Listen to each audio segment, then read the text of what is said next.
Chapter 1 of The Big Time by Fritz Leiber. When shall we three meet again, in thunder, lightning, or in rain? When the hurly-burly's done, when the battle's lost and won. Macbeth. Enter 3 hussars. My name is Greta Forzane. 29 and a party girl would describe me. I was born in Chicago, of Scandinavian parents, but now I operate chiefly outside space and time. Not in heaven or hell, if there are such places, but not in the cosmos or universe you know either. I'm not as romantically entrancing as the immortal film star who also bears my first name, but I have a rough and ready charm of my own. I need it, for my job is to nurse back to health and kid back to sanity soldiers badly roughed up in the biggest war going. This war is the Change War, a war of time travelers. In fact, our private name for being in this war is being on the big time.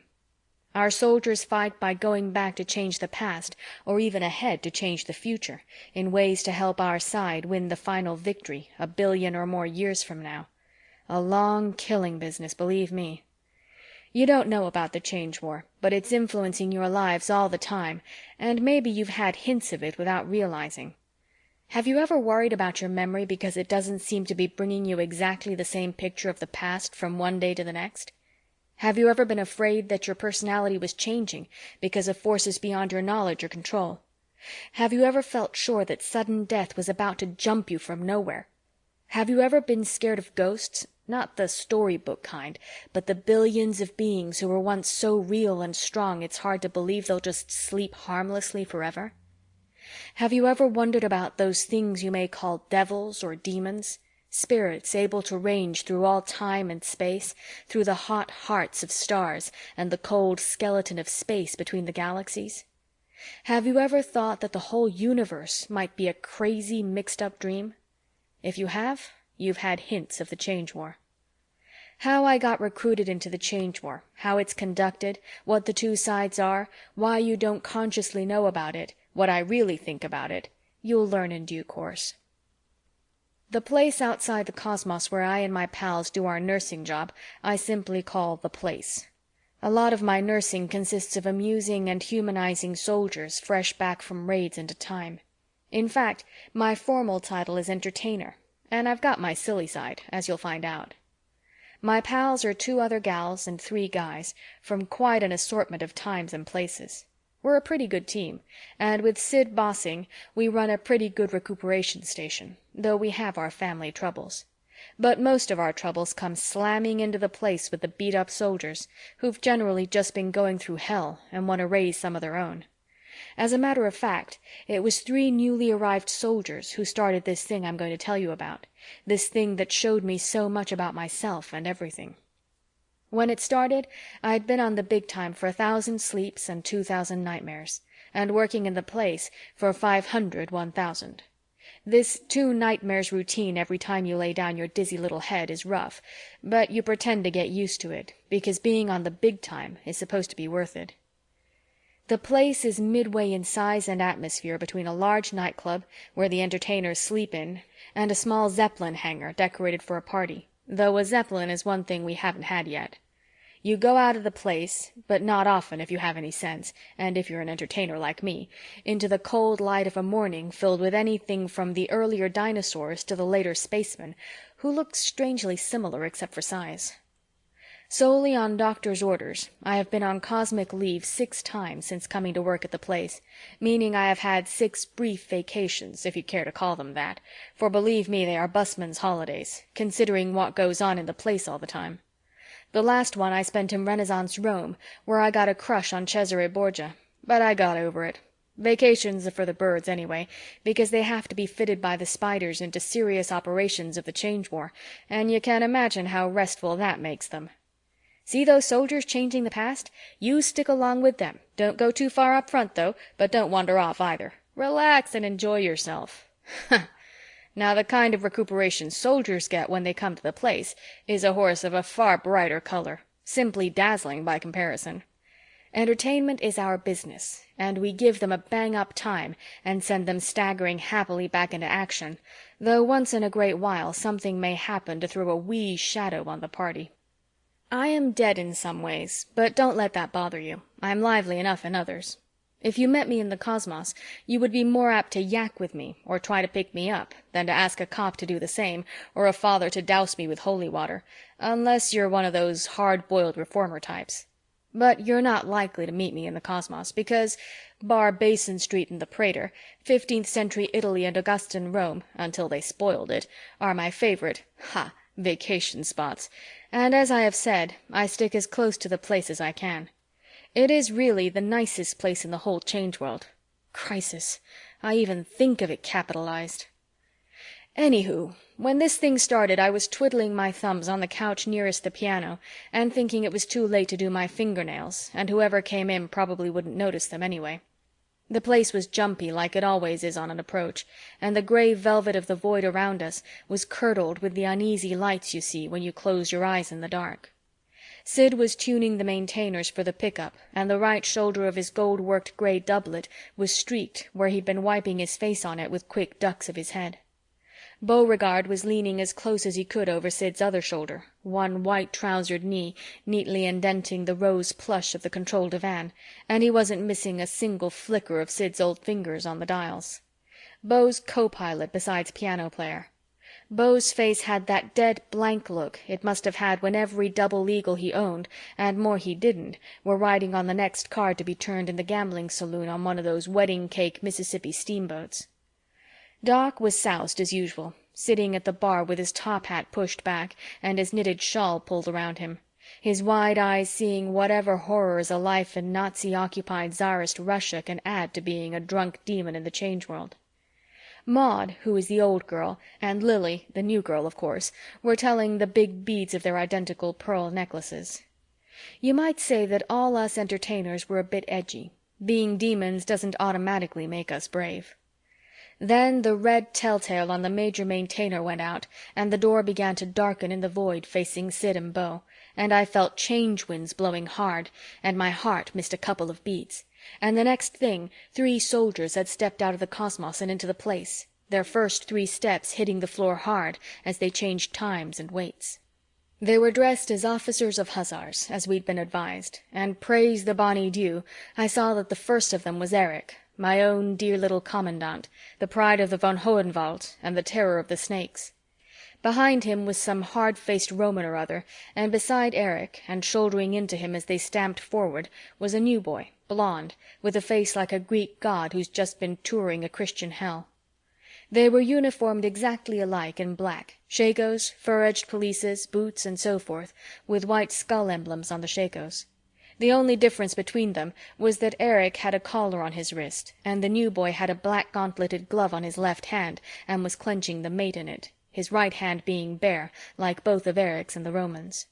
"You've made it, lads, hearts of gold," Sid boomed at them, and Beau twitched to smile and murmured something courtly, and Maud began to chant, "Shut the door," and the new girl copied her, and I joined in, because the change winds do blow like crazy when the door is open, even though it can't ever be shut tight enough to keep them from leaking through. "Shut it before it blows wrinkles in our faces," Maud called in her gammon voice to break the ice, looking like a skinny teenager in the tight, knee-length frock she'd copied from the new girl. But the 3 soldiers weren't paying attention. The Roman, I remembered his name was Mark, was blundering forward stiffly, as if there was something wrong with his eyes, while Erich and the new boy were yelling at each other about a kid and Einstein and a summer palace and a bloody glove and the snakes having booby-trapped St. Petersburg. Erich had that taut, sadistic smile he gets when he wants to hit me. The new boy was in a tearing rage. "Why'd you pull us out so bloody fast? We fair chewed the Nevsky Prospect to pieces galloping away." "Didn't you feel their stun guns, Dummkopf, when they sprung the trap? Too soon, Gott sei Dank," Erich demanded. "I did," the new boy told him. "Not enough to numb a cat. Why didn't you show us action?" "Shut up. I'm your leader. I'll show you action enough." "You won't. You're a filthy Nazi coward." "Weibischer Engländer." "Bloody Hun." "Schlange." The blond lad knew enough German to understand that last crack. He threw back his sable-edged pelisse to clear his sword arm, and he swung away from Erich, which bumped him into Beau. At the first sign of the quarrel, Beau had raised himself from the divan as quickly and silently as a— No, I won't use that word. and slithered over to them. "Sirs, you forget yourselves," he said sharply, off balance, supporting himself on the new boy's upraised arm. "This is Sidney Lessingham's place of entertainment and recuperation.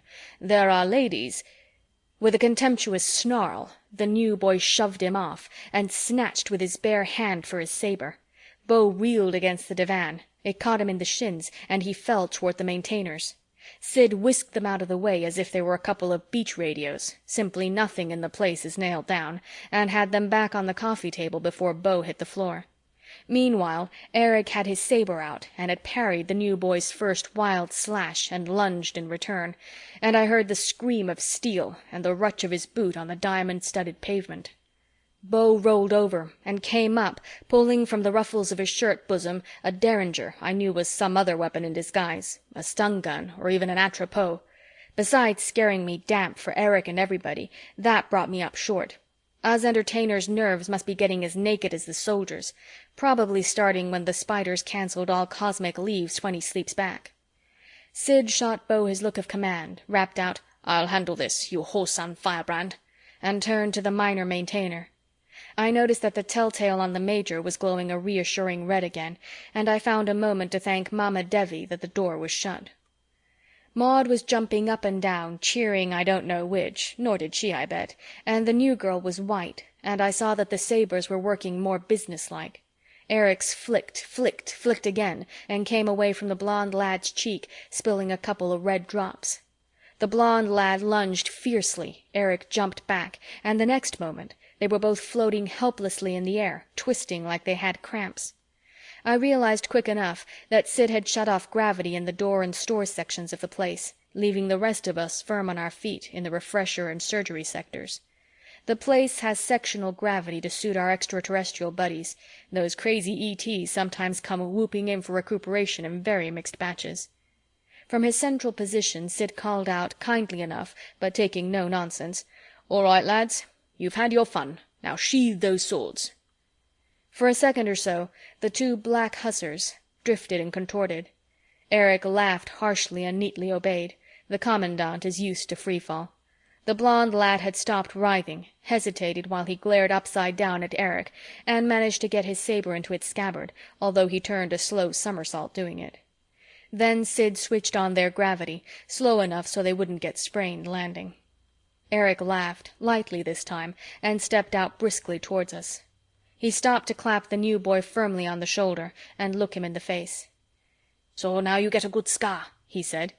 The other didn't pull away, but he didn't look up, and Erich came on. Sid was hurrying toward the new boy, and as he passed Erich, he wagged a finger at him and gaily said, "You rogue."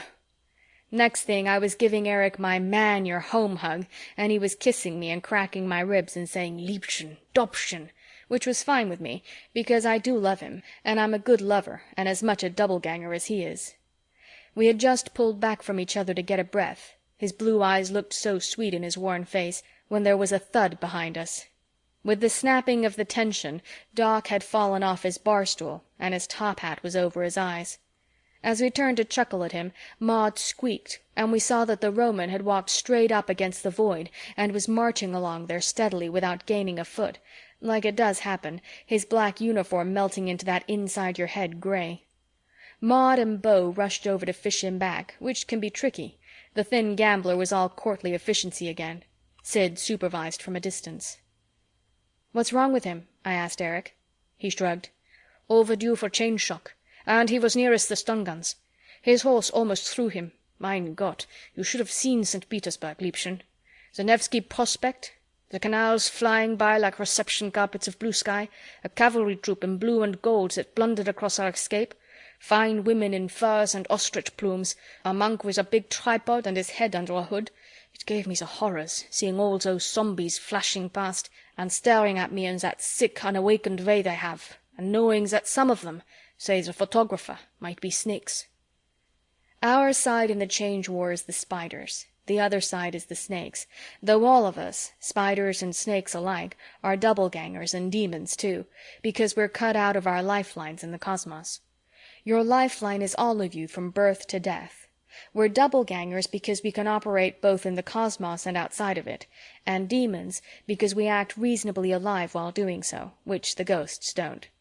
Entertainers and soldiers are all demon doppelgangers, whichever side they're on, though they say the snake places are simply ghastly. Zombies are dead people whose lifelines lie in the so-called past. What were you doing in St. Petersburg before the ambush? I asked Eric. That is, if you can talk about it. Why not? We were kidnapping the infant Einstein back from the Snakes in 1883.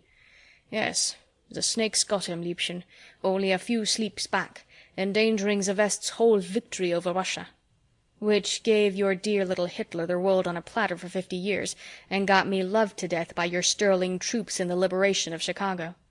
But which leads to the ultimate victory of the Spiders and the West over the Snakes and communism, Liebchen. Remember that.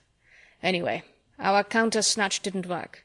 The Snakes had guards posted. Most unusual, and we weren't warned. The whole thing was a great mess. No wonder Bruce lost his head. Not that it excuses him. The new boy? I asked. Sid hadn't got to him, and he was still standing with hooded eyes where Eric had left him, a dark pillar of shame and rage. Yeah, a lieutenant from World War I, an Englishman. I gathered that, I told Eric. Is he really effeminate? Weibischer? He smiled. I had to call him something when he said I was a coward. He'll make a fine soldier, only needs a little more shaping. You men are so original when you spat. I lowered my voice. But you shouldn't have gone on and called him a snake, Eric mine. Schlange. The smile got crooked. Who knows about any of us? As St. Petersburg showed me, the Snake spies are getting cleverer than ours. The blue eyes didn't look sweet now.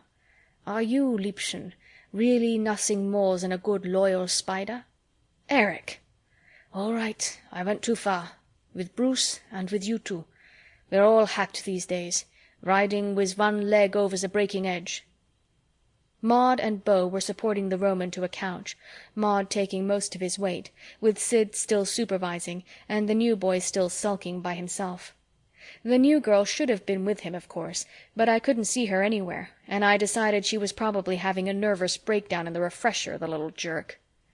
The Roman looks pretty bad, Eric, I said. Ah, Mark's tough. Got virtue, as his people say. And our little starship girl will bring him back to life, if anybody can, and if— You call this living, I filled in dutifully. He was right. Maud had 50-odd years of psychomedical experience, 23rd century at that. It should have been Doc's job, but that was 50 drunks back. Maud and Mark, that will be an interesting experiment, Eric said, reminiscent of Goering's with the frozen men and the naked gypsy girls. You are a filthy Nazi. She'll be using electrophoresis and deep suggestion, if I know anything. How will you be able to know anything, Liebchen, if she switches on the couch curtains, as I perceive she is preparing to do? Filthy Nazi, I said and meant. Precisely. He clicked his heels and bowed a millimeter. Erich Friedrich von Hohenwald, Oberleutnant, in the army of the Third Reich, fell at Narvik, where he was recruited by the Spiders. Lifeline lengthened by a big change after his first death, and at latest report, Commandant of Toronto, where he maintains extensive baby farms to provide himself with breakfast meat, if you believe the handbills of the voyageurs underground. At your service. Oh, Eric, it's all so lousy, I said, touching his hand, reminded that he was one of the unfortunates resurrected from a point in their lifelines well before their deaths. In his case, because the date of his death had been shifted forward by a big change after his resurrection. And as every demon finds out, if he can't imagine it beforehand, it is pure hell to remember your future, and the shorter the time between your resurrection and your death back in the cosmos, the better. Mine, bless Babedin, was only an action-packed 10 minutes on North Clark Street. Eric put his other hand lightly over mine. Fortunes of the change war, Liebchen. At least I'm a soldier, and sometimes assigned to future operations. So why we should have this monomania about our future personalities back there, I don't know. Mine is a stupid oberst, thin as paper, and frightfully indignant as the voyageurs. But it helps me a little if I see him in perspective, and at least I get back to the cosmos pretty regularly, Gott sei Dank. So I'm better off than you entertainers.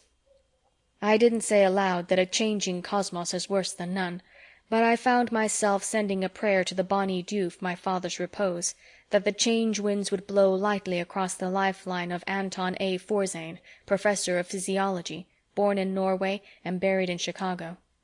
Woodlawn Cemetery is a nice gray spot. "That's all right, Eric," I said. "We entertainers got mittens too." He scowled around at me suspiciously, as if he were wondering whether I had all my buttons on. "Mittens?" he said. "What do you mean? I am not wearing any. Are you trying to say something about Bruce's gloves, which incidentally seem to annoy him for some reason? No, seriously, Greta, why do you entertainers need mittens?" "Because we get cold feet sometimes. At least I do. Got mittens, as I say."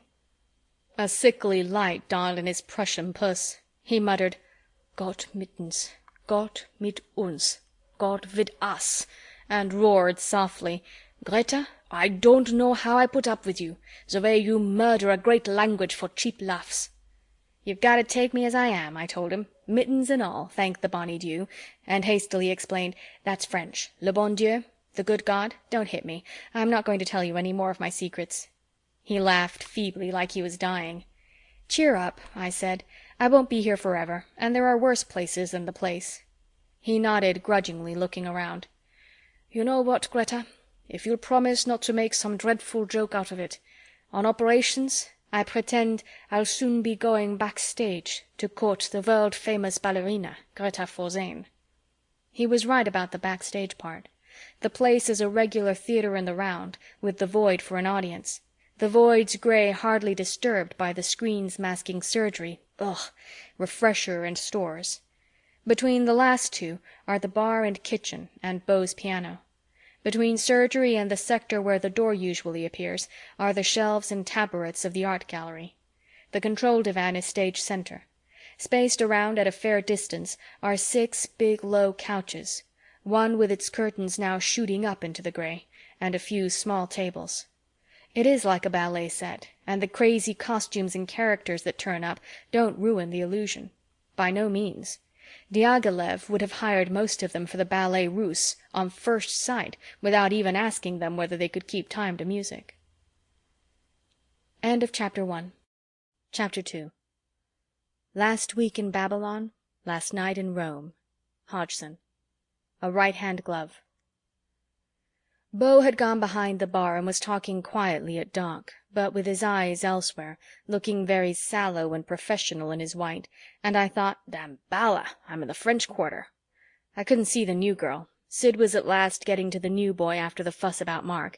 He threw me a sign and I started over with Eric in tow. "Welcome, sweet lad. Sidney Lessingham's your host, and a fellow Englishman. Born in King's Lynn, 1564, schooled at Cambridge, but London was the life and death of me, though I outlasted Bessie, Jimmy, Charlie, and Ollie almost. And what a life! By turns a clerk, a spy, a bawd, the two trades are hand in glove, a poet of no account, a beggar, and a peddler of resurrection tracts. Beau Lassiter, our throats are tinder." At the word poet, the new boy looked up, but resentfully, as if he had been tricked into it. "And to spare your throat for drinking, sweet gallant, I'll be so bold as to guess and answer one of your questions," Sid rattled on. "Yes, I knew Will Shakespeare. We were of an age, and he was such a modest, mind-your-business rogue that we all wondered whether he really did write those plays. Your pardon, Faith, but that scratch might be looked to." Then I saw that the new girl hadn't lost her head, but gone to surgery, for a first aid tray. She reached a swab toward the new boy's sticky cheek, saying rather shrilly, "If I might." Her timing was bad. Sid's last words and Eric's approach had darkened the look in the young soldier's face, and he angrily swept her arm aside without even glancing at her. Eric squeezed my arm. The tray clattered to the floor, and one of the drinks that Beau was bringing almost followed it. Ever since the new girl's arrival, Beau had been figuring that she was his responsibility, though I don't think the two of them had reached an agreement yet. Beau was especially set on it because I was thick with Sid at the time and Maud with Doc, she loving tough cases. "Easy now, lad, an you love me," Sid thundered, again shooting Beau the hold it look. "She's just a poor pagan trying to comfort you. Swallow your bile, you black villain, and perchance it will turn to poetry. Ah, did I touch you there? Confess you are a poet." There isn't much gets by Sid, though for a second I forgot my psychology and wondered if he knew what he was doing with his insights. "Yes, I'm a poet, all right," the new boy roared. "I'm Bruce Marchant, you bloody zombies. I'm a poet in a world where even the lines of the King James and your precious Will, whom you use for laughs, aren't safe from snake slime and the spider's dirty legs. Changing our history, stealing our certainties, claiming to be so blasted all-knowing and best-intentioned and efficient, and what does it lead to? This bloody SI glove." He held up his black-gloved left hand, which still held the mate, and he shook it. "What's wrong with the spider-issue gauntlet, Heart of Gold?" Sid demanded. "And you love us, tell us." While Eric laughed, "Consider yourself lucky, camarade. Mark and I didn't draw any gloves at all." "What's wrong with it?" Bruce yelled. "The bloody things are both lefts!" He slammed it down on the floor. We all howled. We couldn't help it. He turned his back on us and stamped off, though I guessed he would keep out of the void. Eric squeezed my arm and said between gasps, "Mein Gott, Liebchen, what have I always told you about soldiers? The bigger the gripe, the smaller the cause. It is infallible." One of us didn't laugh. Ever since the new girl heard the name Bruce Marchant, she'd had a look in her eyes like she'd been given the sacrament. I was glad she'd got interested in something, because she'd been pretty much of a snoot and a wet blanket up until now, although she'd come to the place with the recommendation of having been a real whoopee girl in London and New York in the 20s. She looked disapprovingly at us as she gathered up the tray and stuff, not forgetting the glove, which she placed on the center of the tray like a holy relic. Beau cut over and tried to talk to her, but she ghosted past him, and once again he couldn't do anything because of the tray in his hands. He came over and got rid of the drinks quick. I took a big gulp right away, because I saw the new girl stepping through the screen into surgery, and I hate to be reminded we have it, and I'm glad Doc is too drunk to use it, some of the arachnoid surgical techniques being very sickening, as I know only too well from a personal experience that is number 1 on my list of things to be forgotten. By that time, Bruce had come back to us, saying in a carefully hard voice, "Look here, it's not the dashed glove itself, as you very well know, you howling demons." "What is it then, noble heart?" Sid asked, his grizzled gold beard heightening the effect of innocent receptivity. "It's the principle of the thing," Bruce said, looking around sharply, but none of us cracked a smile. "It's this mucking inefficiency and death of the cosmos, and don't tell me that isn't in the cards. Masquerading as benign omniscient authority, the spiders, and we don't know who they are ultimately, it's just a name. We see only agents like ourselves. The spiders pluck us from the quiet graves of our lifelines." "Is that bad, lad?" Sid murmured, innocently straight-faced.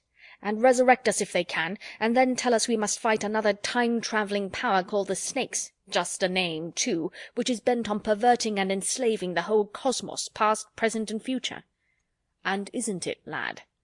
"Before we're properly awake, we're recruited into the big time and hustled into tunnels and burrows outside our space-time, these miserable closets, gray sacks, pus pockets, no offense to this place, that the spiders have created, maybe by gigantic implosions, but no one knows for certain, and then we're sent off on all sorts of missions into the past and future to change history in ways that are supposed to thwart the Snakes." "True, lad." "And from then on, the pace is so flaming hot and heavy, the shocks come so fast, our emotions are wrenched in so many directions, our public and private metaphysics distorted so insanely, the deepest thread of reality we cling to tied in such bloody knots, that we can never get things straight." "We've all felt that way, lad," Sid said soberly. Beau nodded his sleek death's head.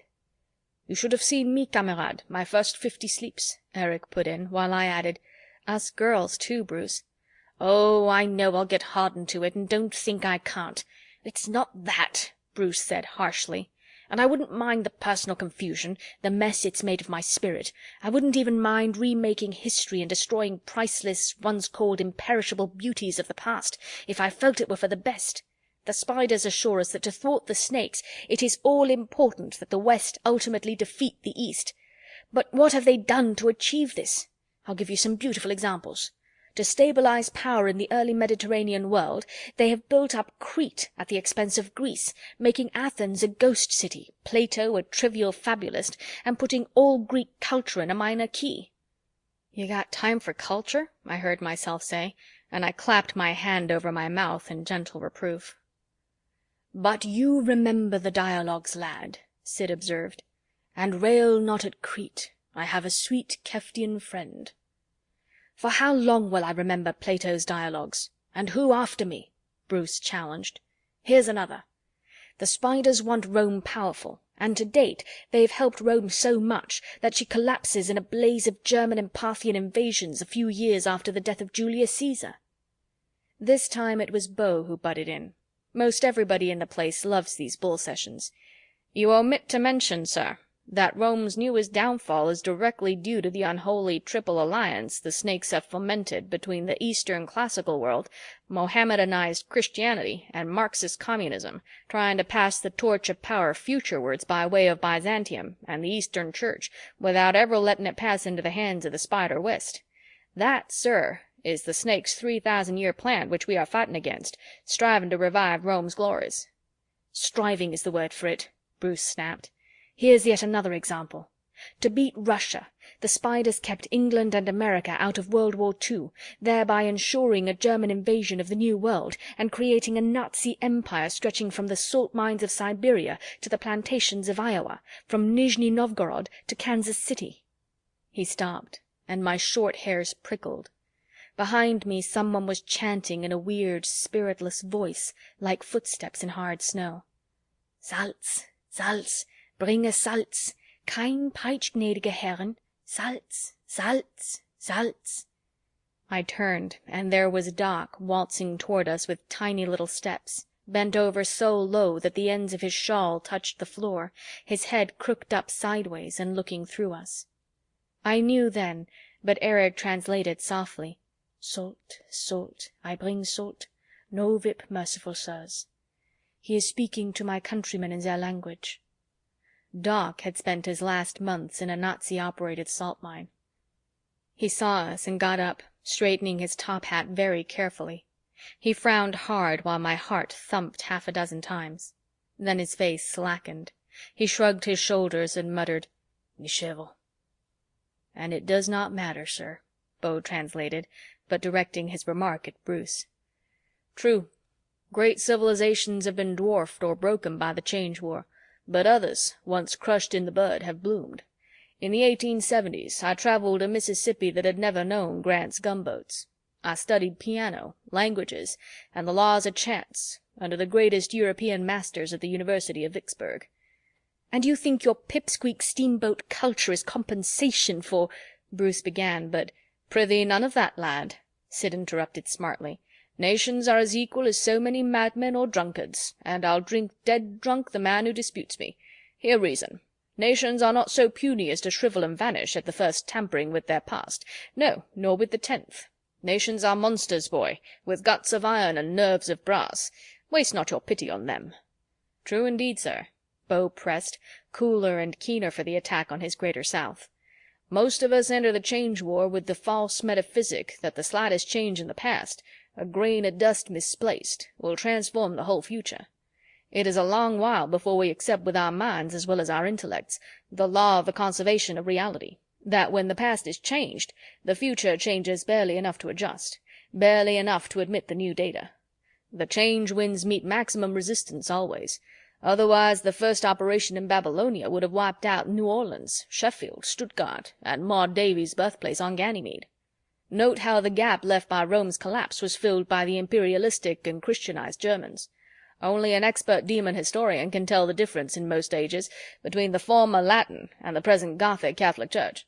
As you yourself, sir, said of Greece, it is as if an old melody were shifted into a slightly different key.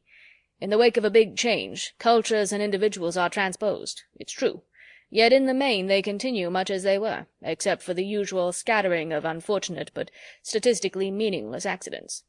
"All right, you bloody savants. Maybe I pushed my point too far," Bruce growled. "But if you want variety, give a thought to the rotten methods we use in our wonderful Change War. Poisoning Churchill and Cleopatra, kidnapping Einstein when he's a baby." "The Snakes did it first," I reminded him. "Yes, and we copied them. How resourceful does that make us?" he retorted, arguing like a woman. "If we need Einstein, why don't we resurrect him? Deal with him as a man." Beau said, serving his culture in slightly thicker slices, "Pardonnez-moi, but when you have enjoyed your status as a doubleganger a soupçon longer, you will understand that great men can rarely be resurrected. Their beings are too crystallized, sir, their lifelines too tough." "Pardon me, but I think that's rot. I believe that most great men refuse to make the bargain with the snakes, or with us spiders either. They scorn resurrection at the price demanded." "Brother, they ain't that great," I whispered, while Beau glided on with, "However that may be, you have accepted resurrection, sir, and so incurred an obligation which you as a gentleman must honor." "I accepted resurrection all right," Bruce said, a glare coming into his eyes. "When they pulled me out of my line at Passchendaele in 17, 10 minutes before I died, I grabbed at the offer of life like a drunkard grabs at a drink the morning after. But even then I thought I was also seizing a chance to undo historic wrongs, work for peace." His voice was getting wilder all the time. Just beyond our circle, I noticed the new girl watching him worshipfully. "But what did I find the spiders wanted me for? Only to fight more wars, over and over again, make them crueler and stinkinger, cut the swath of death a little wider with each big change, work our way a little closer to the death of the cosmos." Sid touched my wrist, and as Bruce raved on, he whispered to me, "What kind of ball, think you, will please and so quench this fire-brained rogue? And you love me, discover it." I whispered back, without taking my eyes off Bruce either, "I know somebody who'll be happy to put on any kind of ball he wants if he'll just notice her." "The new girl, sweetling. 'Tis well. This rogue speaks like an angry angel. It touches my heart, and I like it not." Bruce was saying hoarsely but loudly, "And so we're sent on operations in the past, and from each of those operations the change winds blow futurewards, swiftly or slowly according to the opposition they breast, sometimes rippling into each other, and any one of those winds may shift the date of our own death ahead of the date of our resurrection, so that in an instant, even here, outside the cosmos, we may moulder and rot, or crumble to dust and vanish away. The wind with our name in it may leak through the door." Faces hardened at that, because it's bad form to mention change death, and Erich flared out with, "Halt's Maul, Kamerad! There's always another resurrection." But Bruce didn't keep his mouth shut. He said, "Is there? I know the spiders promise it, but even if they do go back and cut another doubleganger from my lifeline, is he me?" He slapped his chest with his bare hand. "I don't think so. And even if he is me, with unbroken consciousness, why's he been resurrected again? Just to refight more wars and face more change death for the sake of an almighty power," his voice was rising to a climax, "an almighty power so bloody ineffectual it can't furnish one poor soldier pulled out of the mud of Passchendaele, one miserable change commando, one God-forsaken recuperee, a proper issue of equipment." And he held out his bare right hand toward us, fingers spread a little, as if it were the most amazing object and most deserving of outraged sympathy in the whole world. The new girl's timing was perfect. She whisked through us, and before he could so much as wiggle the fingers, she whipped a black gauntleted glove on it, and anyone could see that it fitted his hand perfectly. This time, our laughing beat the other. We collapsed and slopped our drinks and pounded each other on the back, and then started all over. "Ach, der Handschuhlieben! Where'd she get it?" Erich gasped in my ear. "Probably just turned the other one inside out. That turns a left into a right. I've done it myself," I wheezed, collapsing again at the idea. "That would put the lining outside," he objected. "Then I don't know," I said. "We got all sorts of junk in stores." "It doesn't matter, Liebchen," he assured me. "Ach, der Handschuh!" All through it, Bruce just stood there, admiring the glove, moving the fingers a little now and then, and the new girl stood watching him as if he were eating a cake she'd baked. When the hysteria quieted down, he looked up at her with a big smile. "What did you say your name was?"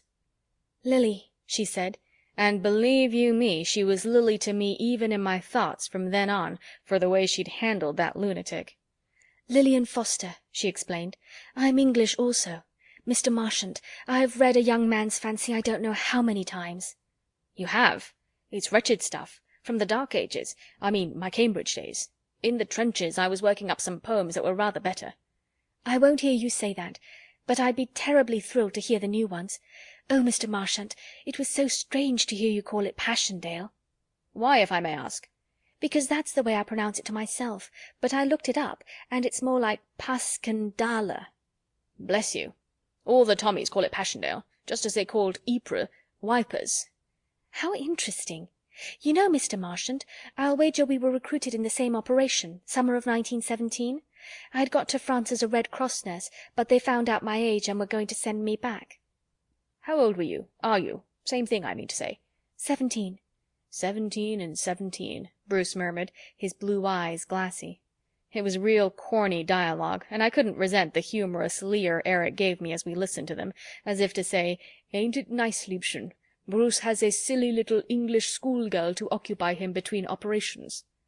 Just the same, as I watched Lily in her dark bangs and pearl necklace, and tight little gray dress that reached barely to her knees, and Bruce hulking over her tenderly in his snazzy hussar's rig, I knew that I was seeing the start of something that hadn't been part of me since Dave died, fighting Franco, years before I got on the big time. The sort of thing that almost made me wish there could be children in the Change World. I wondered why I'd never thought of trying to work things so that Dave got resurrected, and I told myself no, it's all changed. I've changed. Better the change winds don't disturb Dave, or I know about it. No, I didn't die in 1917. I was merely recruited then, Lily was telling Bruce. I lived all through the 20s, as you can see from the way I dress. But let's not talk about that, shall we? Oh, Mr. Marchant, do you think you can possibly remember any of those poems you started in the trenches? I can't fancy them bettering your sonnet that concludes with "The bough swings in the wind, the night is deep. Look at the stars, poor little ape, and sleep." That one almost made me whoop. What monkeys we are, I thought, though I'd be the first to admit that the best line to use on a poet is one of his own. In fact, as many as possible. I decided I could safely forget our little Britons and devote myself to Eric, or whatever needed me. End of Chapter 2. Chapter 3. Hell is the place for me, for to hell go the fine churchmen and the fine knights killed in the tourney or in some grand war, the brave soldiers and the gallant gentlemen. With them will I go. There go also the fair gracious ladies who have lovers 2 or 3 beside their lord. There go the gold and the silver, the sables and ermine. There go the harpers and the minstrels and the kings of the earth. Aucassin. 9 for a party. I exchanged my drink for a new one from another tray Beau was bringing around. The gray of the void was beginning to look real pleasant, like warm, thick mist with millions of tiny diamonds floating in it. Doc was sitting grandly at the bar with a steaming tumbler of tea, a chaser, I guess, since he was just putting down a shot glass. Sid was talking to Eric and laughing at the same time, and I said to myself, it begins to feel like a party, but something's lacking. It wasn't anything to do with the Major Maintainer. Its telltale was glowing a steady red, like a nice little home fire amid the tight cluster of dials that included all the controls except the lonely and frightening introversion switch that was never touched. Then Maud's couch curtains winked out, and there were she and the Roman sitting quietly side by side. He looked down at his shiny boots and the rest of his black duds like he was just waking up and couldn't believe it all, and he said, "Omnia mutantur, nos et mutamur in illis." And I raised my eyebrows at Beau, who was taking the tray back, and he did proud by old Vicksburg by translating, "All things change and we change with 'em."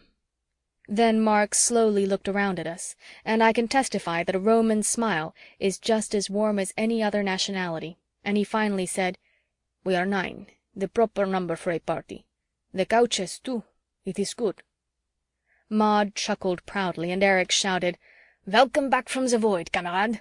And then, because he's German and thinks all parties have to be noisy and satirically pompous, he jumped on a couch and announced, "Herren und Damen, permit me to introduce the noblest Roman of them all, Marcus Vipsaius Niger, legate to Nero Claudius, called Germanicus in a former timescream, and who in 763 AUC, correct, Mark? It means 10 AD, you meatheads, died bravely fighting the Parthians and the Snakes in the Battle of Alexandria. Hoch, hoch, hoch!" We all swung our glasses and cheered with him, and Sid yelled at Eric, "Keep your feet off the furniture, you unschooled rogue," and grinned and boomed at all 3 hussars, "Take your ease, recuperees," and Maud and Mark got their drinks, the Roman paining Beau by refusing Falernian wine in favor of scotch and soda, and right away everyone was talking a mile a minute. We had a lot to catch up on. There was the usual yak about the war. The Snakes are laying minefields in the void. I don't believe it. How can you mine nothing? And the shortages, bourbon, bobby pins, and the stabilitin that would have brought Mark out of it faster, and what had become of people. Marcia, oh, she's not around anymore. She had been caught in a change gale, and green and stinking in 5 seconds, but I wasn't going to say that.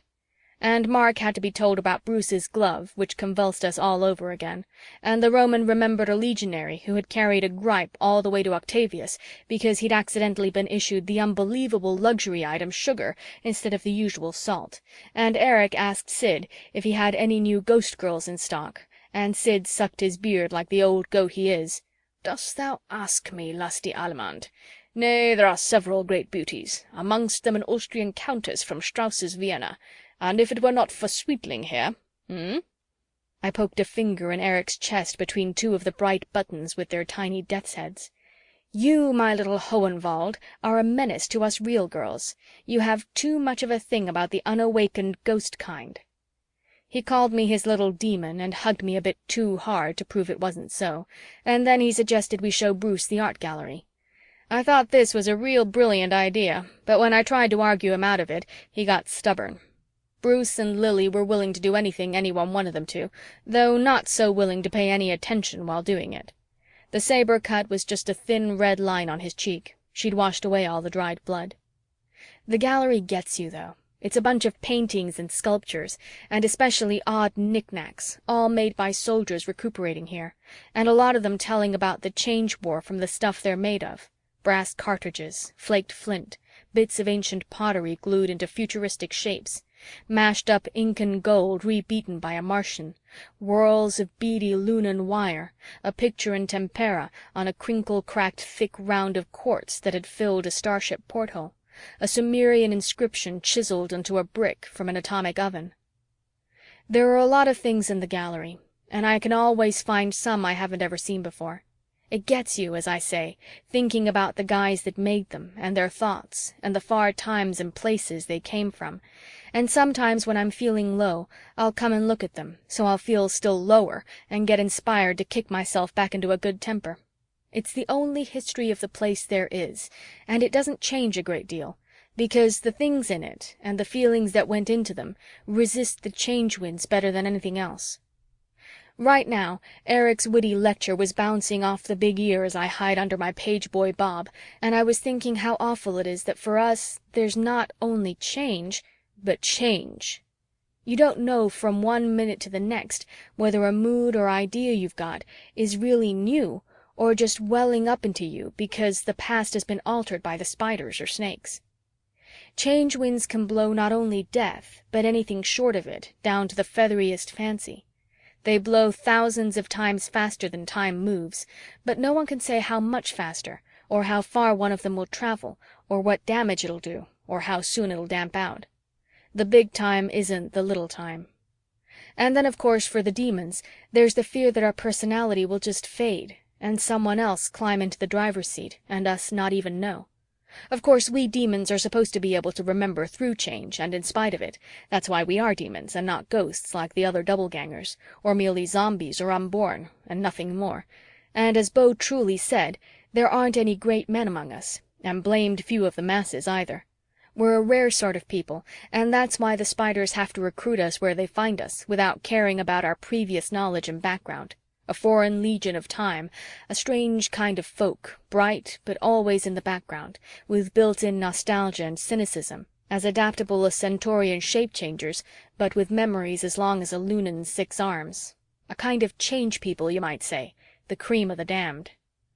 But sometimes I wonder if our memories are as good as we think they are, and if the whole past wasn't once entirely different from anything we remember, and we've forgotten that we forgot. As I say, the gallery gets you feeling real low, and so now I said to myself, back to your lousy little commandant, kid, and gave myself a stiff boot. Eric was holding up a green bowl with gold dolphins or spaceships on it and saying, "And to my mind this proves that Etruscan art is derived from Egyptian. Don't you agree, Bruce?" Bruce looked up, all smiles, from Lily and said, "What was that, dear chap?" Eric's forehead got dark as the door, and I was glad the hussars had parked their sabers along with their shakos.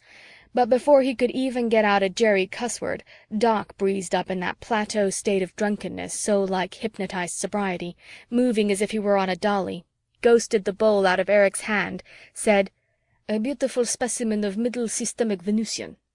When 8H finished it, he told me you couldn't look at it and not feel the waves of the northern Venusian shallows rippling around your hoofs.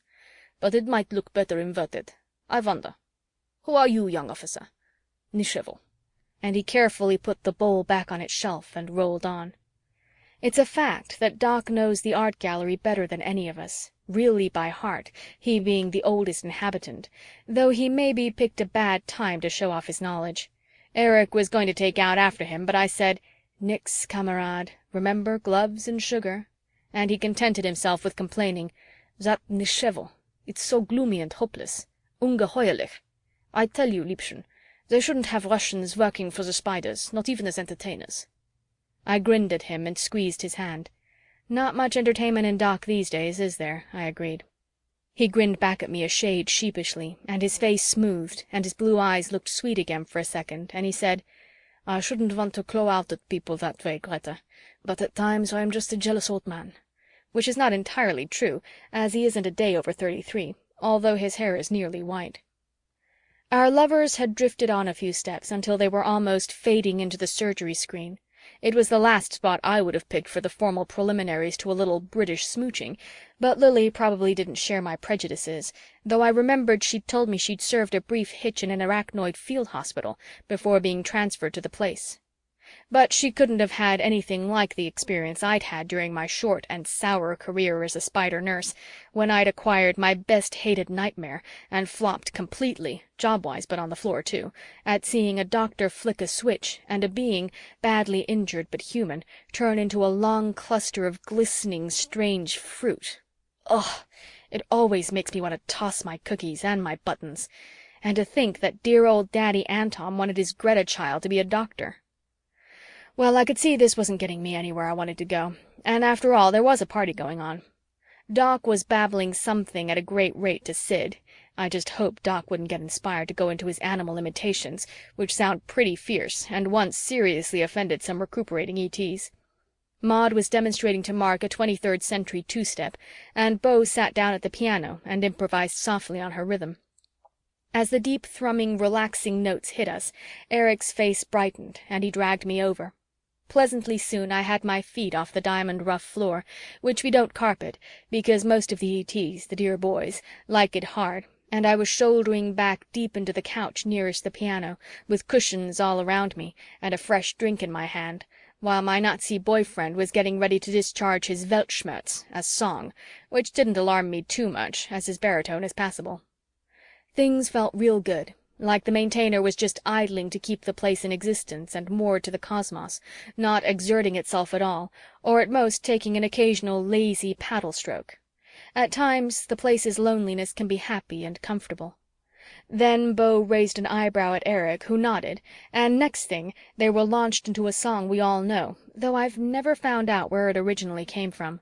This time it made me think of Lily, and I wondered why. And why it's a tradition at recuperation stations to call the new girl Lily, though in this case it happened to be her real name. Standing in the doorway just outside of space, winds of change blow round you but don't touch your face. You smile as you whisper tenderly, "Please cross to me, recuperee. The operation's over. Come in and close the door." End of chapter 3. Chapter 4. De Bailace, Fresca, Mrs. Camel, whirled beyond the circuit of the shuddering bear in fractured atoms. Eliot. SOS from nowhere. I realized the piano had deserted Eric, and I cranked my head up and saw Beau, Maud, and Sid streaking for the control divan. The Major Maintainer was blinking emergency green, and fast, but the code was plain enough for even me to recognize the spider distress call, and for a second I felt just sick. Then Eric blew out his reserve breath in the middle of door, and I gave myself another of those helpful mental boots at the base of the spine, and we hurried after them toward the center of the place along with Mark. The blinks faded as we got there, and Sid told us not to move because we were making shadows. He glued an eye to the telltale, and we held still as statues as he caressed the dials like he was making love. One sensitive hand flicked out past the introversion switch over to the minor maintainer, and right away the place was dark as your soul, and there was nothing for me but Eric's arm and the knowledge that Sid was nursing a green light I couldn't even see, although my eyes had plenty time to accommodate. Then the green light finally came back very slowly, and I could see the dear, reliable old face, the green-gold beard making him look like a merman, and then the telltale flared bright, and Sid flicked on the place lights, and I leaned back. That nails them, lads, whoever and whenever they may be. Get ready for a pickup. Beau, who was closest, of course, looked at him sharply. Sid shrugged uneasily. Meseemed at first it was from our own globe 1,000 years before our Lord, but that indication flickered and faded like witchfire. As it is, the call comes from something smaller than the place, and certes adrift from the cosmos. Meseemed too at one point I knew the fist of the caller, an Antipodean atomicist named Benson Carter, but that likewise changed. Beau said, "We're not in the right phase of the cosmos plays' rhythm for a pickup, are we, sir?" Sid answered, "Ordinarily not, boy." Beau continued, "I didn't think we had any pickups scheduled, or standby orders." Sid said, "We haven't." Mark's eyes glowed. He tapped Eric on the shoulder. "An Octavian denarius against 10 Reichsmarks. It is a snake trap." Eric's grin showed his teeth. "Make it fast through the door next operation, and I'm on." It didn't take that to tell me things were serious, or the thought that there's always a first time for bumping into something from really outside the cosmos. The snakes have broken our code more than once. Maud was quietly serving out weapons, and Doc was helping her. Only Bruce and Lily stood off, but they were watching. The telltale brightened. Sid reached toward the maintainer, saying, "All right, my hearties. Remember, through this doorway past the fishiest finaglers in and out of the cosmos." The door appeared to the left, and above where it should be, and darkened much too fast.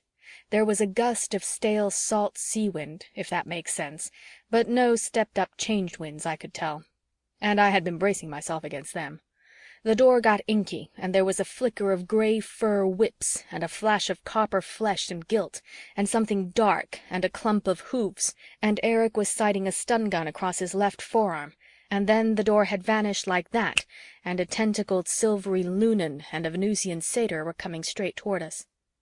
The Lunan was hugging a pile of clothes and weapons. The satyr was helping a wasp-waisted woman carry a heavy-looking bronze chest.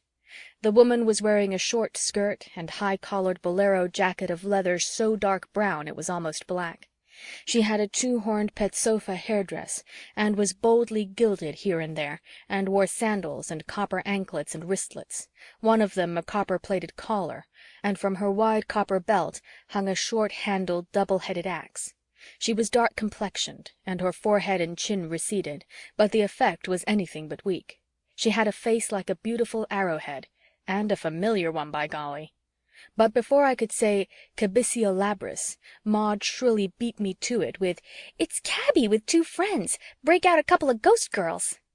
And then I saw it really was Old Home Week, because I recognized my Lunan boyfriend, Ilhilihis, and in the midst of all the confusion, I got a nice kick out of knowing I was getting so I could tell the personality of one silver-furred muzzle from another. They reached the control divan, and Illy dumped his load, and the others let down the chest, and Cabby staggered, but shook off the 2 ETs when they started to support her, and she looked daggers at Sid when he tried to do the same, although she's his sweet Keftian friend he'd mentioned to Bruce. She leaned straight-armed on the divan and took 2 gasping breaths so deep that the ridges of her spine showed through her brown-skinned waist, and then she threw up her head and commanded, "Wine." While Beau was rushing it, Sid tried to take her hand again, saying, "Sweetling, I'd never heard you call before, and knew not this pretty little fist." But she ripped out, "Save your comfort for the Lunan," and I looked and saw, hey Zeus, that one of Ilhilihis's 6 tentacles was lopped off halfway. That was for me, and going to him I fast briefed myself. Remember, he only weighs 50 pounds for all he's 7 feet high. He doesn't like low sounds or to be grabbed.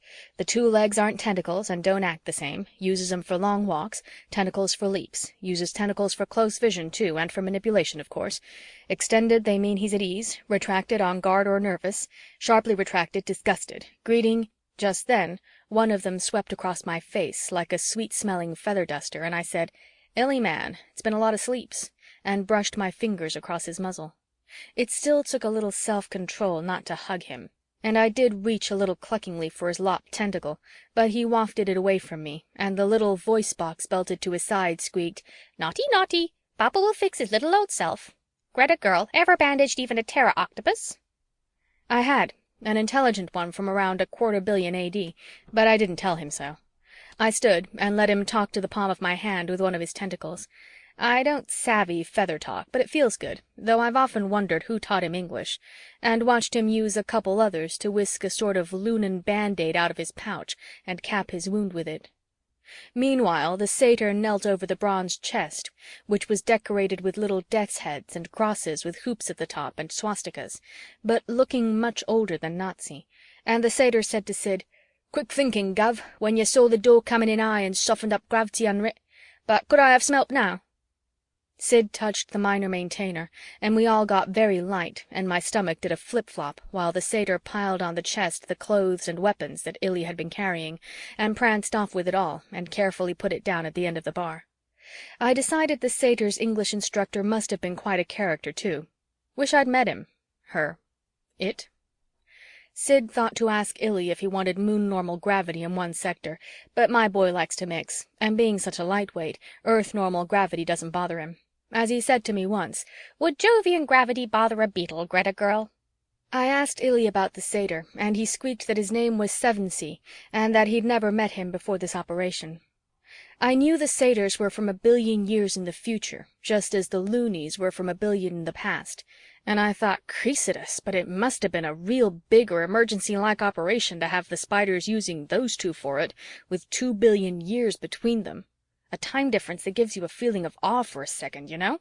I started to ask Illy about it, but just then Beau came scampering back from the bar with a big red and black earthenware goblet of wine. We try to keep a variety of drinking tools in stock so folks will feel more at home. Cabby grabbed it from him and drained most of it in one swallow, and then smashed it on the floor. She does things like that, though Sid's tried to teach her better.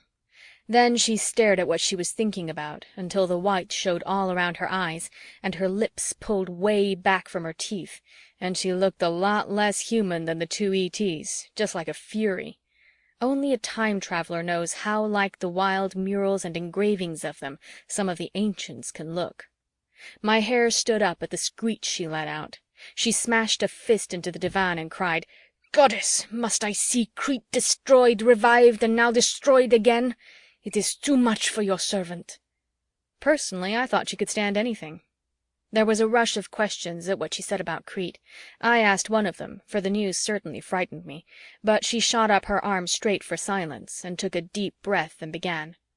"In the balance hung the battle. Rowing like black centipedes, the Dorian hulks bore down on our outnumbered ships.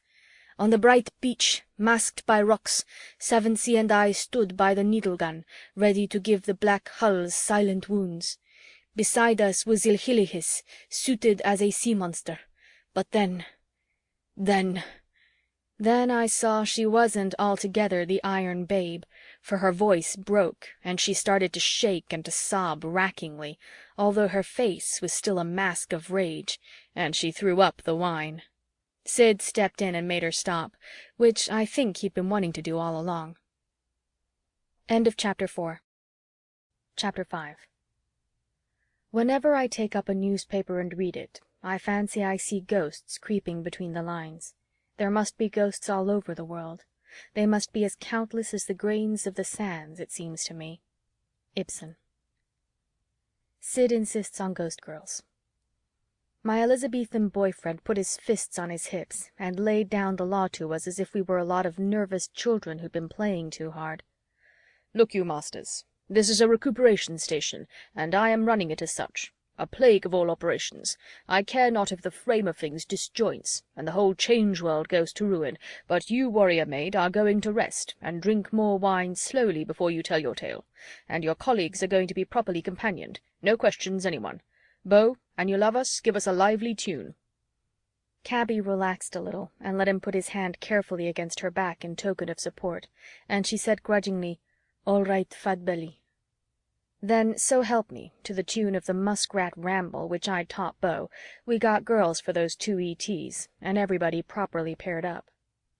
Right here I want to point out that a lot of the things they say in the Change World about recuperation stations simply aren't so, and anyway, they always leave out 9/10 of it.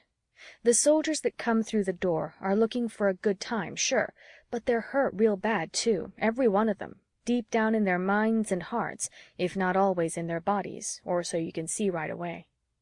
Believe me, a temporal operation is no joke, and to start with, there isn't one person in 100 who can endure to be cut from his lifeline and become a really wide-awake doubleganger, a demon, that is, let alone a soldier. What does a badly hurt and mixed-up creature need who's been fighting hard? One individual to look out for him and feel for him and patch him up. And it helps if the one is of the opposite sex. That's something that goes beyond species. There's your basis for the place, and the wild way it goes about its work, and also for most other recuperation stations or entertainment spots. The name entertainer can be misleading, but I like it. She's got to be a lot more than a good party girl, or boy, though she's got to be that too. She's got to be a nurse and a psychologist and an actress and a mother and a practical ethnologist and a lot of things with longer names, and a reliable friend. None of us are all those things perfectly, or even near it. We just try. But when the call comes, entertainers have to forget grudges and gripes and envies and jealousies and remember they're lively people with sharp emotions, because there isn't any time then for anything but help and don't ask who. And deep inside her, a good entertainer doesn't care who. Take the way it shaped up this time. It was pretty clear to me I ought to shift to Illy, although I wasn't quite easy in my mind about leaving Eric, because the Lunan was a long time from home, and after all, Eric was among anthropoids. Ilhillis needed someone who was simpatico. I like Illy, and not just because he's a sort of tall cross between a spider monkey and a Persian cat, though that is a handsome combo when you come to think of it. I like him for himself. So when he came in all lopped and shaky after a mean operation, I was the right person to look out for him. Now I've made my little speech and know-nothings in the Change World can go on making their bum jokes. But I ask you, how could an arrangement between Illy and me be anything but platonic? We might have some octopoid girls and nymphs in stock, Sid couldn't be sure until he checked, but Ilhillis and Sevensee voted for real people, and I knew Sid saw it their way. Maud squeezed Mark's hand and tripped over to Sevensee. "Those are sharp hoofs you got, man." She's picked up some of my language, like she has everything else. Though Beau did frown over his shoulder at Lily from the piano, maybe to argue that she ought to take on the ET, as Mark had been a real casualty and could use live nursing. But it was plain as day to anybody but Beau that Bruce and Lily were a big thing and the last to be disturbed. Eric acted stiffly hurt at losing me, but I knew he wasn't. He thinks he has a great technique with ghost girls, and he likes to show it off, and he really is pretty slick at it, if you go for that sort of thing, and yang my yin, who doesn't at times? And when Sid formally wafted the Countess out of stores, a real blonde stunner in a white satin hobble skirt with a white egret swaying up from her tiny hat, way ahead of Maud and Lily and me when it came to looks, though transparent as cigarette smoke, and when Eric clicked his heels and bowed over her hand and proudly conducted her to a couch, black Svengali to her trilby, and started to German talk some life into her with much head-cocking and toothy smiling and a flow of witty flattery, and when she began to flirt back and the dream look in her eyes sharpened hungrily and focused on him, well, then I knew that Eric was happy and felt he was doing proud by the Reichswehr. No, my little commandant wasn't worrying me on that score. Mark had drawn a Greek hetera name of Phryne. I suppose not the one who maybe still does the famous courtroom striptease back in Athens, and he was waking her up with little sips of his scotch and soda, though from some looks he'd flashed, I got the idea Cabby was the kid he really went for. Sid was coaxing the fighting gal to take some high-energy bread and olives along with the wine, and for a wonder, Doc seemed to be carrying on an animated and rational conversation with Sevensee and Maud, maybe comparing notes on the northern Venusian shallows, and Beau had got on to Panther Rag, and Bruce and Lily were leaning on the piano, smiling very appreciatively, but talking to each other a mile a minute. Illy turned back from inspecting them all and squeaked, "Animals with clothes are so refreshing, darling. Like you're all carrying banners." Maybe he had something there, though my banners were kind of Ash Wednesday, a charcoal gray sweater and skirt. He looked at my mouth with a tentacle to see how I was smiling, and he squeaked softly, "Do I seem dull and commonplace to you, Greta girl, because I haven't got banners? Just another zombie from 1,000,000 years in your past, as gray and lifeless as Luna is today. Not as when she was a real dreamy sister planet, simply bursting with air and water and feather forests. Or am I as strangely interesting to you as you are to me, girl from 1,000,000,000 years in my future?" "Illy, you're sweet," I told him, giving him a little pat. I noticed his fur was still vibrating nervously, and I decided the heck with Sid's orders. I'm going to pump him about what he was doing with Cabby and the satyr. Couldn't have him 1,000,000,000 years from home and bottled up, too. Besides, I was curious. End of Chapter 5. Chapter 6. Maiden, nymph, and mother are the eternal royal trinity of the island, and the goddess who was worshipped there in each of these aspects, as new moon, full moon, and old moon, is the sovereign deity. Graves. Crete, circa 1300 BC. Cabby pushed back at Sid some seconds of bread and olives, and when he raised his bushy eyebrows, gave him a curt nod that meant she knew what she was doing. She stood up and sort of took a position. All the talk quieted down fast, even Bruce's and Lily's. Cabby's face and voice weren't strained now, but they weren't relaxed either. "Woe to Spider! Woe to Cretan! Heavy is the news I bring you. I bear it bravely, like strong women. When we got the gun unlimbered, I heard seaweed fry and crackle.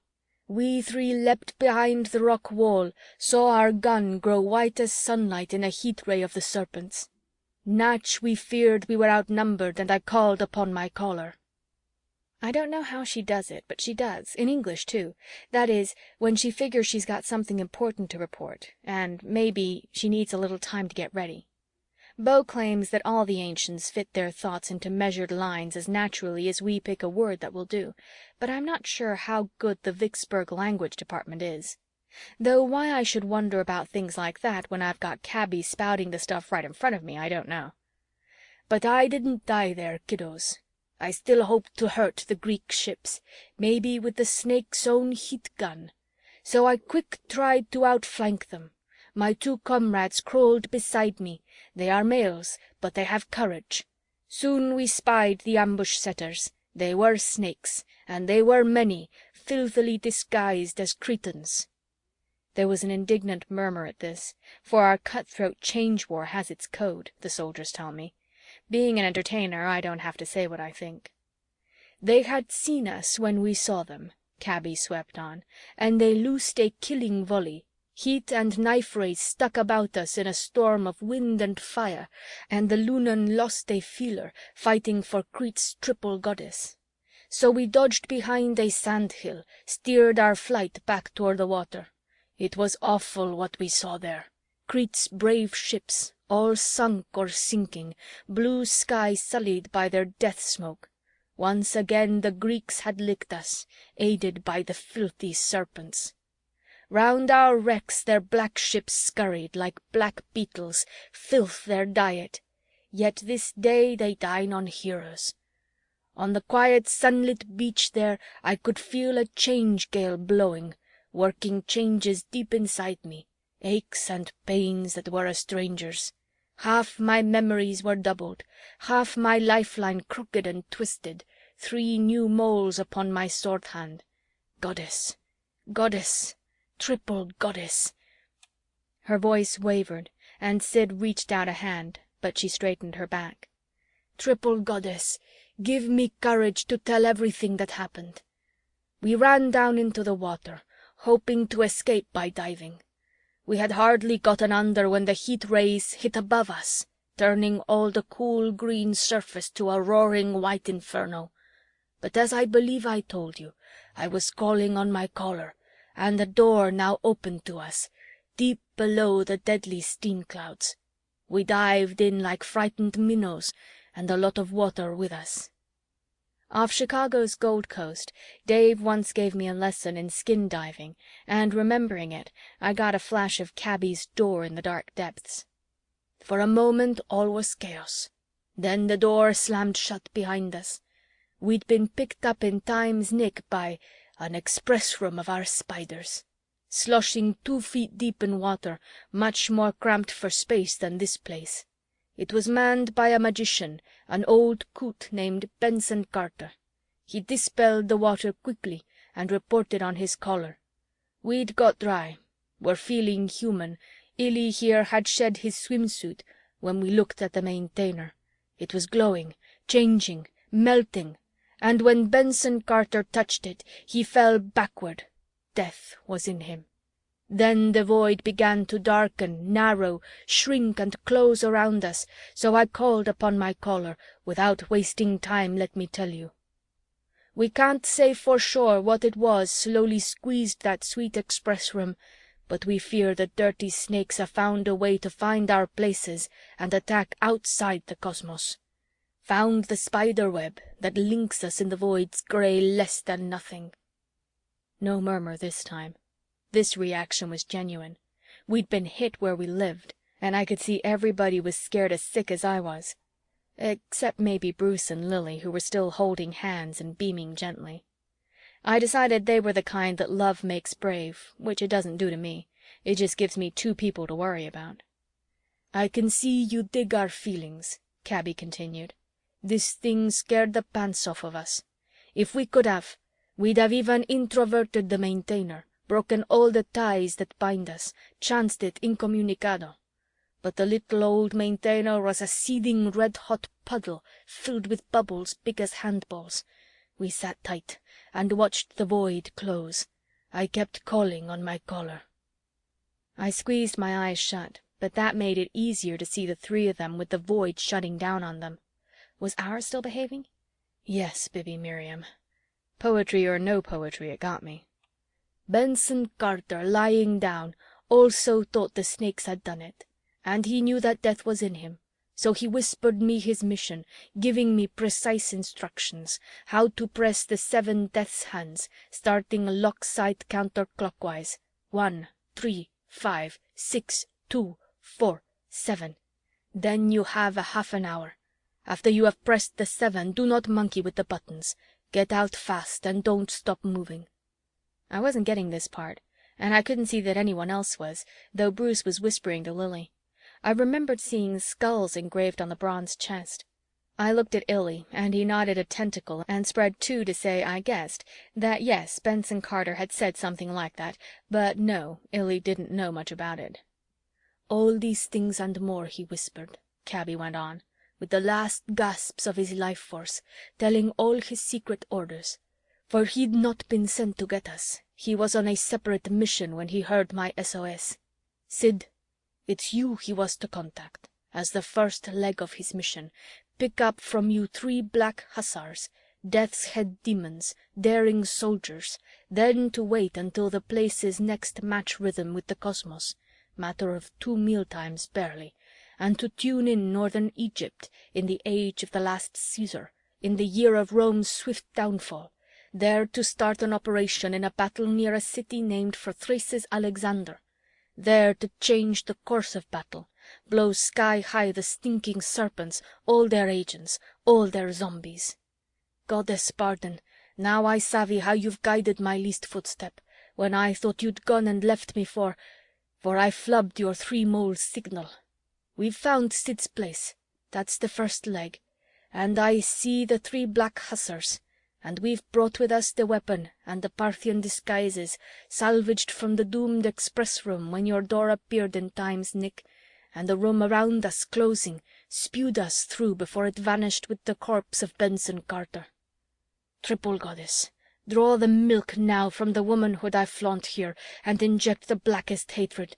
Vengeance now upon the serpents, vengeance sweet in northern Egypt for your island Crete, goddess, and the victory for the spiders.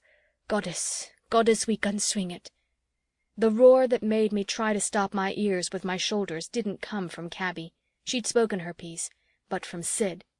The dear boy was purple enough to make me want to remind him you can die of high blood pressure just as easy in the Change World. "Dump me with ops. 'Sblood, I'll not endure it. Is this a battle post? They'll be mounting operations from field hospitals next. Cabisia labris, thou art mad to suggest it. And what's this prattle of locks, clocks, and death's hands, buttons, and monkeys? This brabble, this farrago, this hocus-pocus? And where's the weapon you prate of? In that whoreson bronze casket, I suppose." She nodded, looking blank, and almost a little shy as poetic possession faded from her. Her answer came like its faltering last echo. "It is nothing but a tiny tactical atomic bomb." End of Chapter 6. Chapter 7. After about 0.1 millisecond, 1/10,000th part of a second, has elapsed, the radius of the ball of fire is some 45 feet, and the temperature is then in the vicinity of 300,000 degrees centigrade. At this instant, the luminosity, as observed at a distance of 100,000 yards, 5.7 miles, is approximately 100 times that of the sun as seen at the Earth's surface. The ball of fire expands very rapidly to its maximum radius of 450 feet within less than a second from the explosion. Los Alamos. Time to think. Brother, that was all we needed to make everybody but Cabby and the two ETs start yelping at once, me included. It may seem strange that change people able to whiz through time and space and roust around outside the cosmos and knowing at least by hearsay of weapons a billion years in the future, like the mind bomb, should panic at being shut in with a little primitive mid-20th century gadget. Well, they feel the same as atomic scientists would feel if a Bengal tiger were brought into their laboratory, neither more nor less scared. I'm a moron at physics, but I do know the fireball is bigger than the place. Remember that, besides the bomb, we'd recently been presented with a lot of other fears we hadn't had time to cope with, especially the business of the snakes having learned how to get at our places and melt the maintainers and collapse them. Not to mention the general impression, first St. Petersburg, then Crete, that the whole Change War was going against the spiders. Yet in a free corner of my mind, I was shocked at how badly we were all panicking. It made me admit what I didn't like to, that we were all in pretty much the same state as Doc, except that the bottle didn't happen to be our out. And had the rest of us been controlling our drinking so well lately? Maud yelled, "Jettison it!" and pulled away from the satyr and ran from the bronze chest. Beau, harking back to what they'd thought of doing in the express room when it was too late, hissed, "Sirs, we must introvert," and vaulted over the piano bench and legged it for the control divan. Eric seconded him with a white-faced "Gott in Himmel, ja!" from beside the surly, forgotten Countess, holding by its slim stem an empty, rose-stained wineglass. I felt my mind flinch because introverting a place is several degrees worse than foxholing. It's supposed not only to keep the door tight shut, but also to lock it so even the change winds can't get through, cut the place loose from the cosmos altogether. I'd never talked with anyone from a place that had been introverted. Mark dumped Fryn off his lap and ran after Maud. The Greek ghost girl, quite solid now, looked around with sleepy fear and fumbled her apple-green chiton together at the throat. She wrenched my attention away from everyone else for a moment, and I couldn't help wondering whether the person or zombie back in the cosmos, from whose lifeline the ghost had been taken, doesn't at least have strange dreams or thoughts when something like this happens. Sid stopped Beau, though he almost got bowled over doing it, and held the gambler away from the maintainer in a bear hug and bellowed over his shoulders, "Masters, are you mad? Have you lost your wits? Maud, Mark, Marcus, Magdalene, on your lives, unhand that casket." Maud had swept the clothes and bows and quivers and stuff off it and was dragging it out from the bar toward the door sector so as to dump it through fast when we got one, I guess, while Mark acted as if he were trying to help her and wrestle it away from her at the same time. They kept on as if they hadn't heard a word Sid said, with Mark yelling, "Let go, Meretrix! This holds Rome's answer to Parthia on the Nile." Cabby watched them as if she wanted to help Mark, but scorned to scuffle with a mere, well, Mark had said it in Latin, I guess, call girl. Then on the top of the bronze chest, I saw those 7 lousy skulls starting at the lock as plain as if they'd been under a magnifying glass, though ordinarily they'd have been a vague circle to my eyes at the distance, and I lost my mind and started to run in the opposite direction.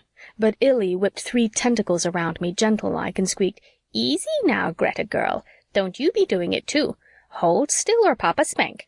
My, but you two-leggers can whirl about when you have a mind to." My stampede had carried his featherweight body a couple of yards, but it stopped me, and I got my mind back, partly. "Unhand it, I say," Sid repeated, without accomplishing anything, and he released Beau, though he kept a hand near the gambler's shoulder.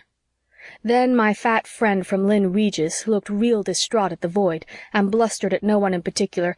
"'Sdeath, think you I'd mutiny against my masters, desert the Spiders, go to ground like a spent fox, and pull my whole inn after me? A plague of such cowardice. Who suggests it? Introversion's no mere last-ditch device. Unless ordered, supervised, and sanctioned, it means the end. And what if I'd introverted ere we got Cabby's call for succor, eh?" His warrior maid nodded with harsh approval, and he noticed it and shook his free hand at her and scolded her. "Not that I say yea to your mad plan for that devil's casket, you half-clad lackwit. And yet to jettison, oh, ye gods, ye gods!" He wiped his hand across his face. "Grant me a minute in which I may think." Thinking time wasn't an item even on the strictly limited list at the moment, though Sevensee, squatting dourly on his hairy haunches where Maud had left him, threw in a deadpan, "Us tellin' 'em, Gov." Then Doc at the bar stood up tall as Abe Lincoln in his top hat and shawl and 19th century duds and raised an unwavering arm for silence and said something that sounded like "Introversh, inversh, glovsh." And then his enunciation switched to better than perfect as he continued, "I know to an absolute certainty what we must do." It showed me how rabbity we were that the place got quiet as a church while we all stopped whatever we were doing and waited breathless for a poor drunk to tell us how to save ourselves. He said something like, "Inversh bosh," and held our eyes for a moment longer. Then the light went out of his and he slobbered out a "Nishevo," and slid an arm far along the bar for a bottle and started to pour it down his throat without stopping sliding. Before he completed his collapse to the floor, in the split second while our attention was still focused on the bar, Bruce vaulted up on top of it so fast it was almost like he'd popped up from nowhere, though I'd seen him start from behind the piano. "I've a question.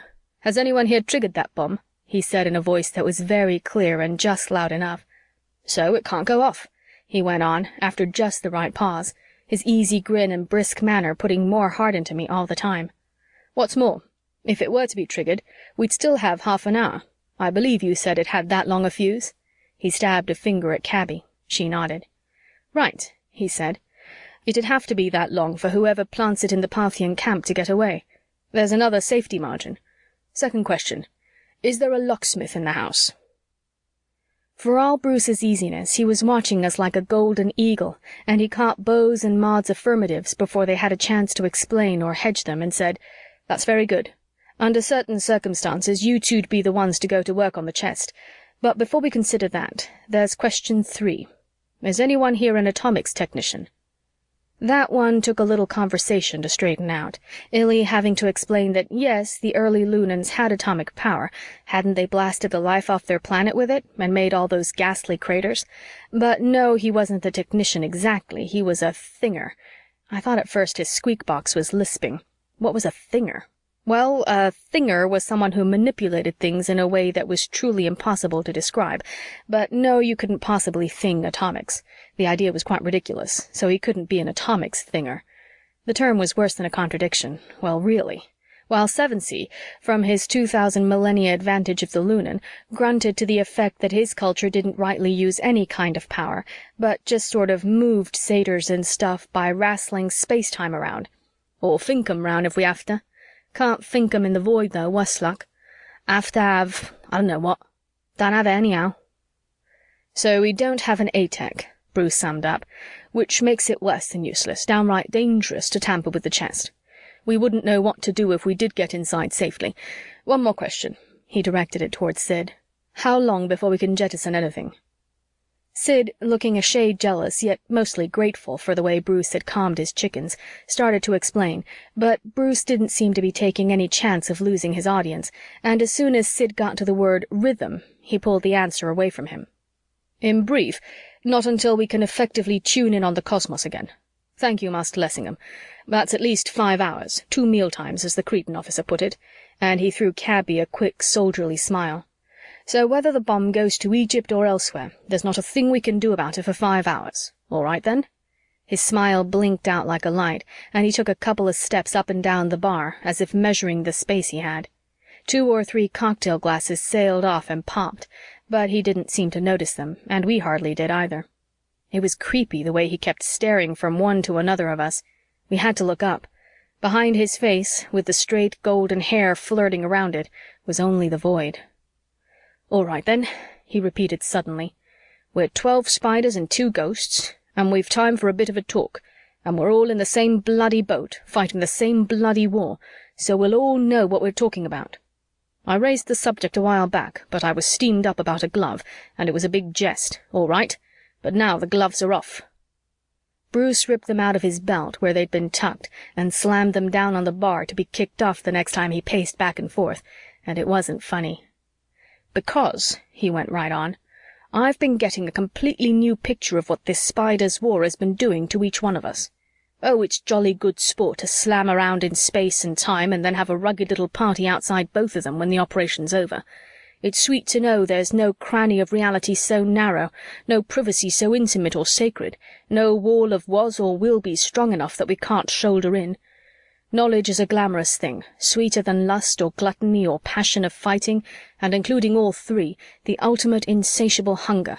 And it's great to be Faust, even in a pack of other Fausts.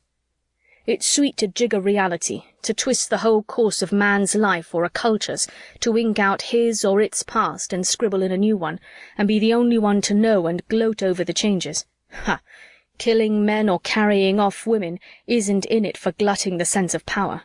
It's sweet to feel the change winds blowing through you and know the pasts that were and the past that is and the pasts that may be.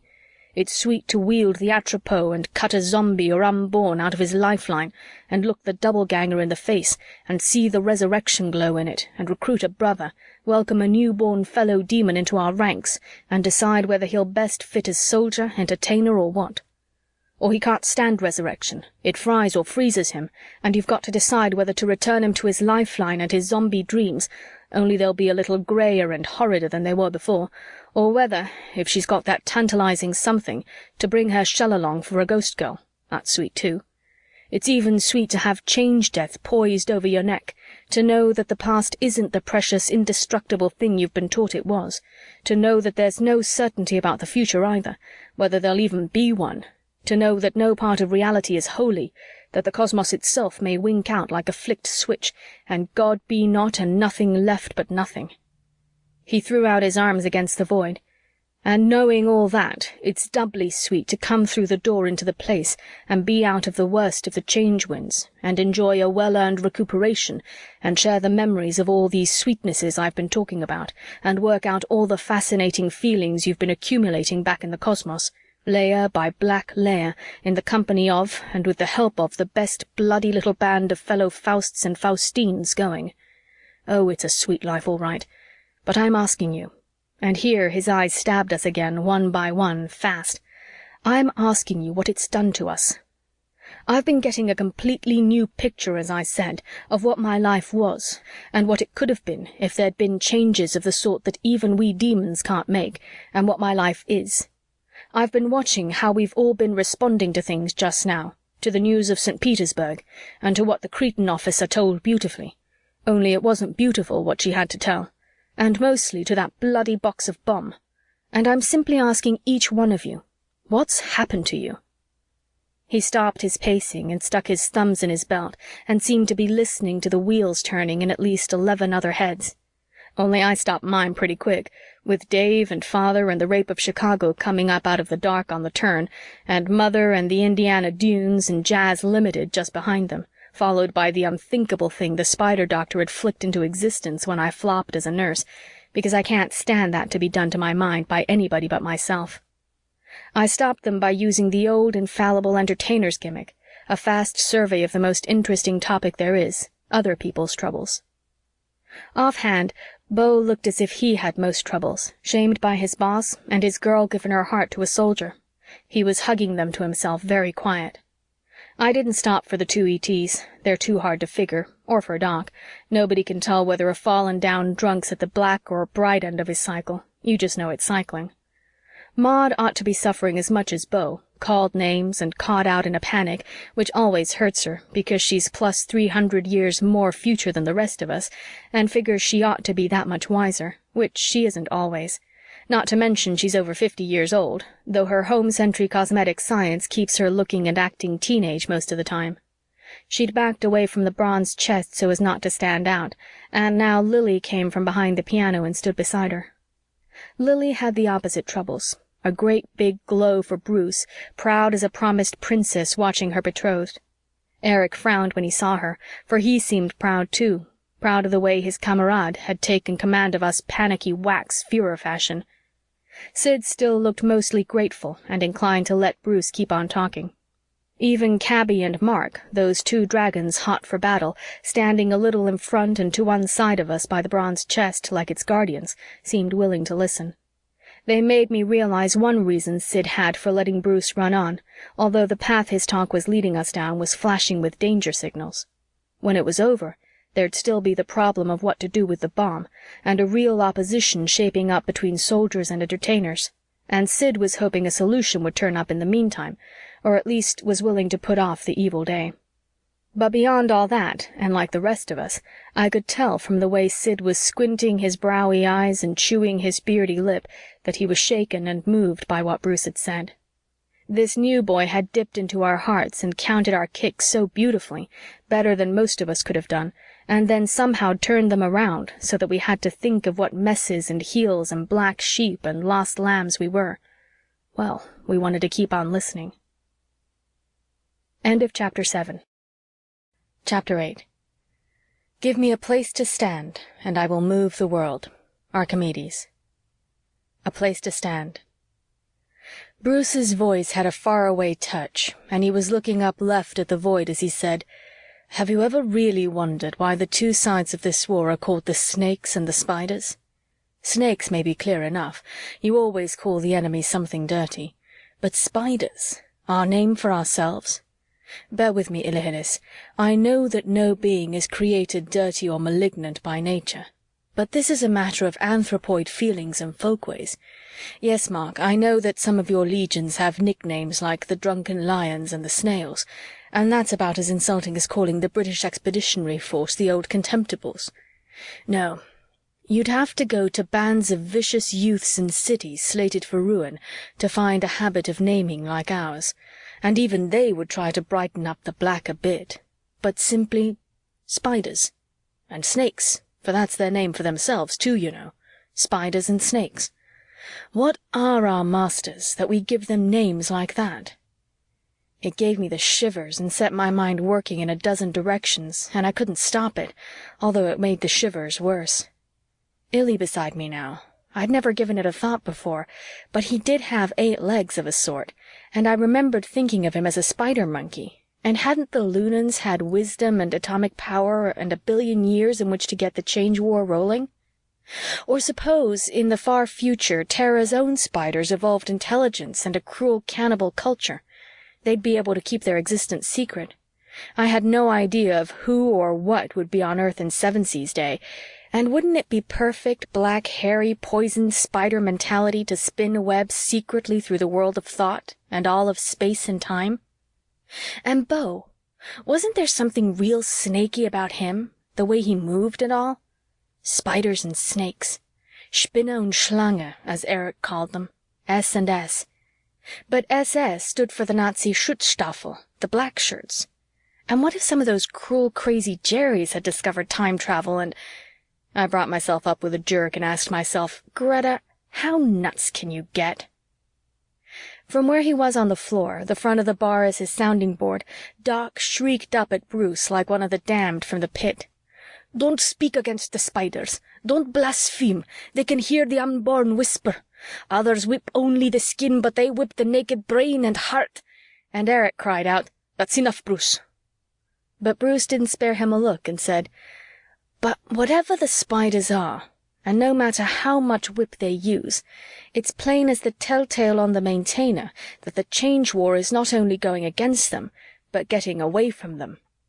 Dwell for a bit on the current flurry of stupid slugging and panicky anachronism, when we all know that anachronism is what gets the change winds out of control. This punch-drunk pounding on the Cretan-Dorian fracas as if it were the only battle going and the only way to work things.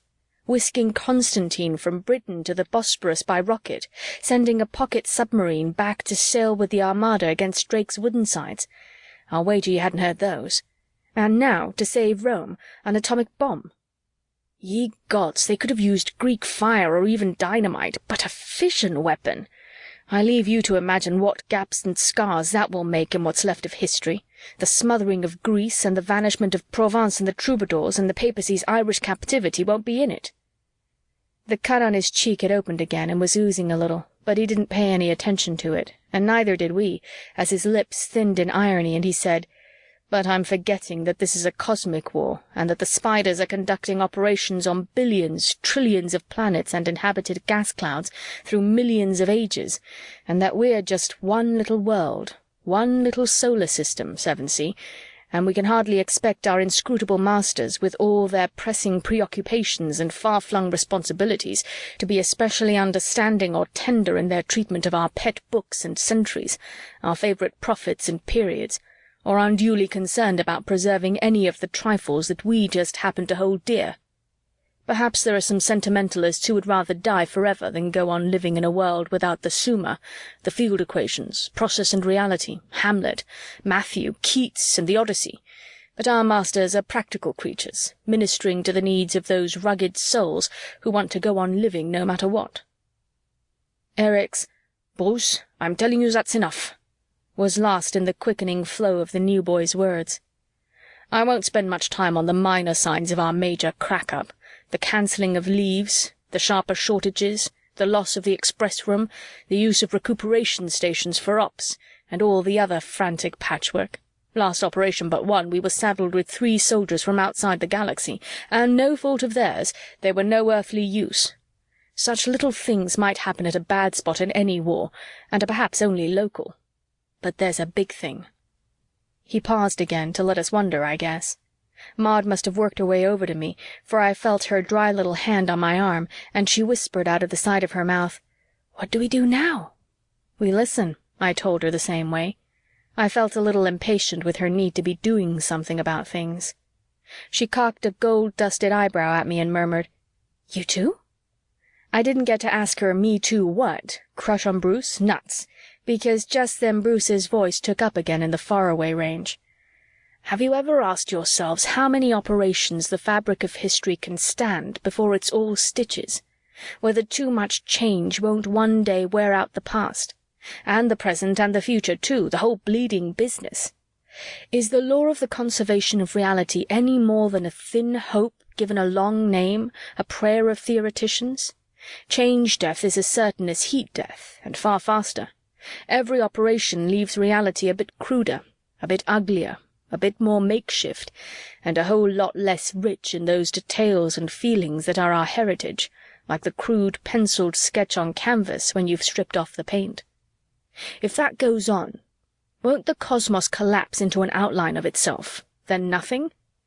How much thinning can reality stand, having more and more double-gangers cut out of it? And there's another thing about every operation. It wakes up the zombies a little more, and as its change winds die, it leaves them a little more disturbed and nightmare-ridden and frazzled. Those of you who have been on operations in heavily worked-over temporal areas will know what I mean. That look they give you out of the sides of their eyes as if to say, "You again? For Christ's sake, go away. We're the dead. We're the ones who don't want to wake up, who don't want to be demons and hate to be ghosts. Stop torturing us." I looked around at the ghost girls. I couldn't help it. They'd somehow got together on the control divan, facing us, their backs to the maintainers. The Countess had dragged along the bottle of wine Eric had fetched her earlier, and they were passing it back and forth. The Countess had a big rose splotch across the ruffled white lace of her blouse. Bruce said, "There'll come a day when all the zombies and all the unborn wake up and go crazy together and figuratively come marching at us in their numberless hordes saying, 'We've had enough.'" But I didn't turn back to Bruce right away. Frynn's chiton had slipped off one shoulder, and she and the Countess were sitting sagged forward, elbows on knees, legs spread, at least as far as the Countess's hobble skirt would let her, and swayed toward each other a little. They were still surprisingly solid, although they hadn't had any personal attention for a half-hour, and they were looking up over my head with half-shut eyes, and they seemed, so help me, to be listening to what Bruce was saying, and maybe hearing some of it. "We make a careful distinction between zombies and unborn, between those troubled by our operations whose lifelines lie in the past, and those whose lifelines lie in the future. But is there any distinction any longer? Can we tell the difference between the past and the future? Can we any longer locate the now, the real now of the cosmos? The places have their own nows, the now of the big time we're on, but that's different, and it's not made for real living.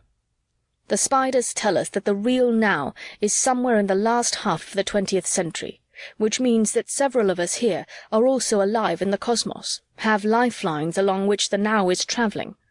But do you swallow that story quite so easily, Ilihillis, Sevensea? How does it strike the servants of the triple goddess, the Spiders of Octavian Rome, the demons of good Queen Bess, the gentlemen zombies of the Greater South? Do the unborn man the starships, Maud?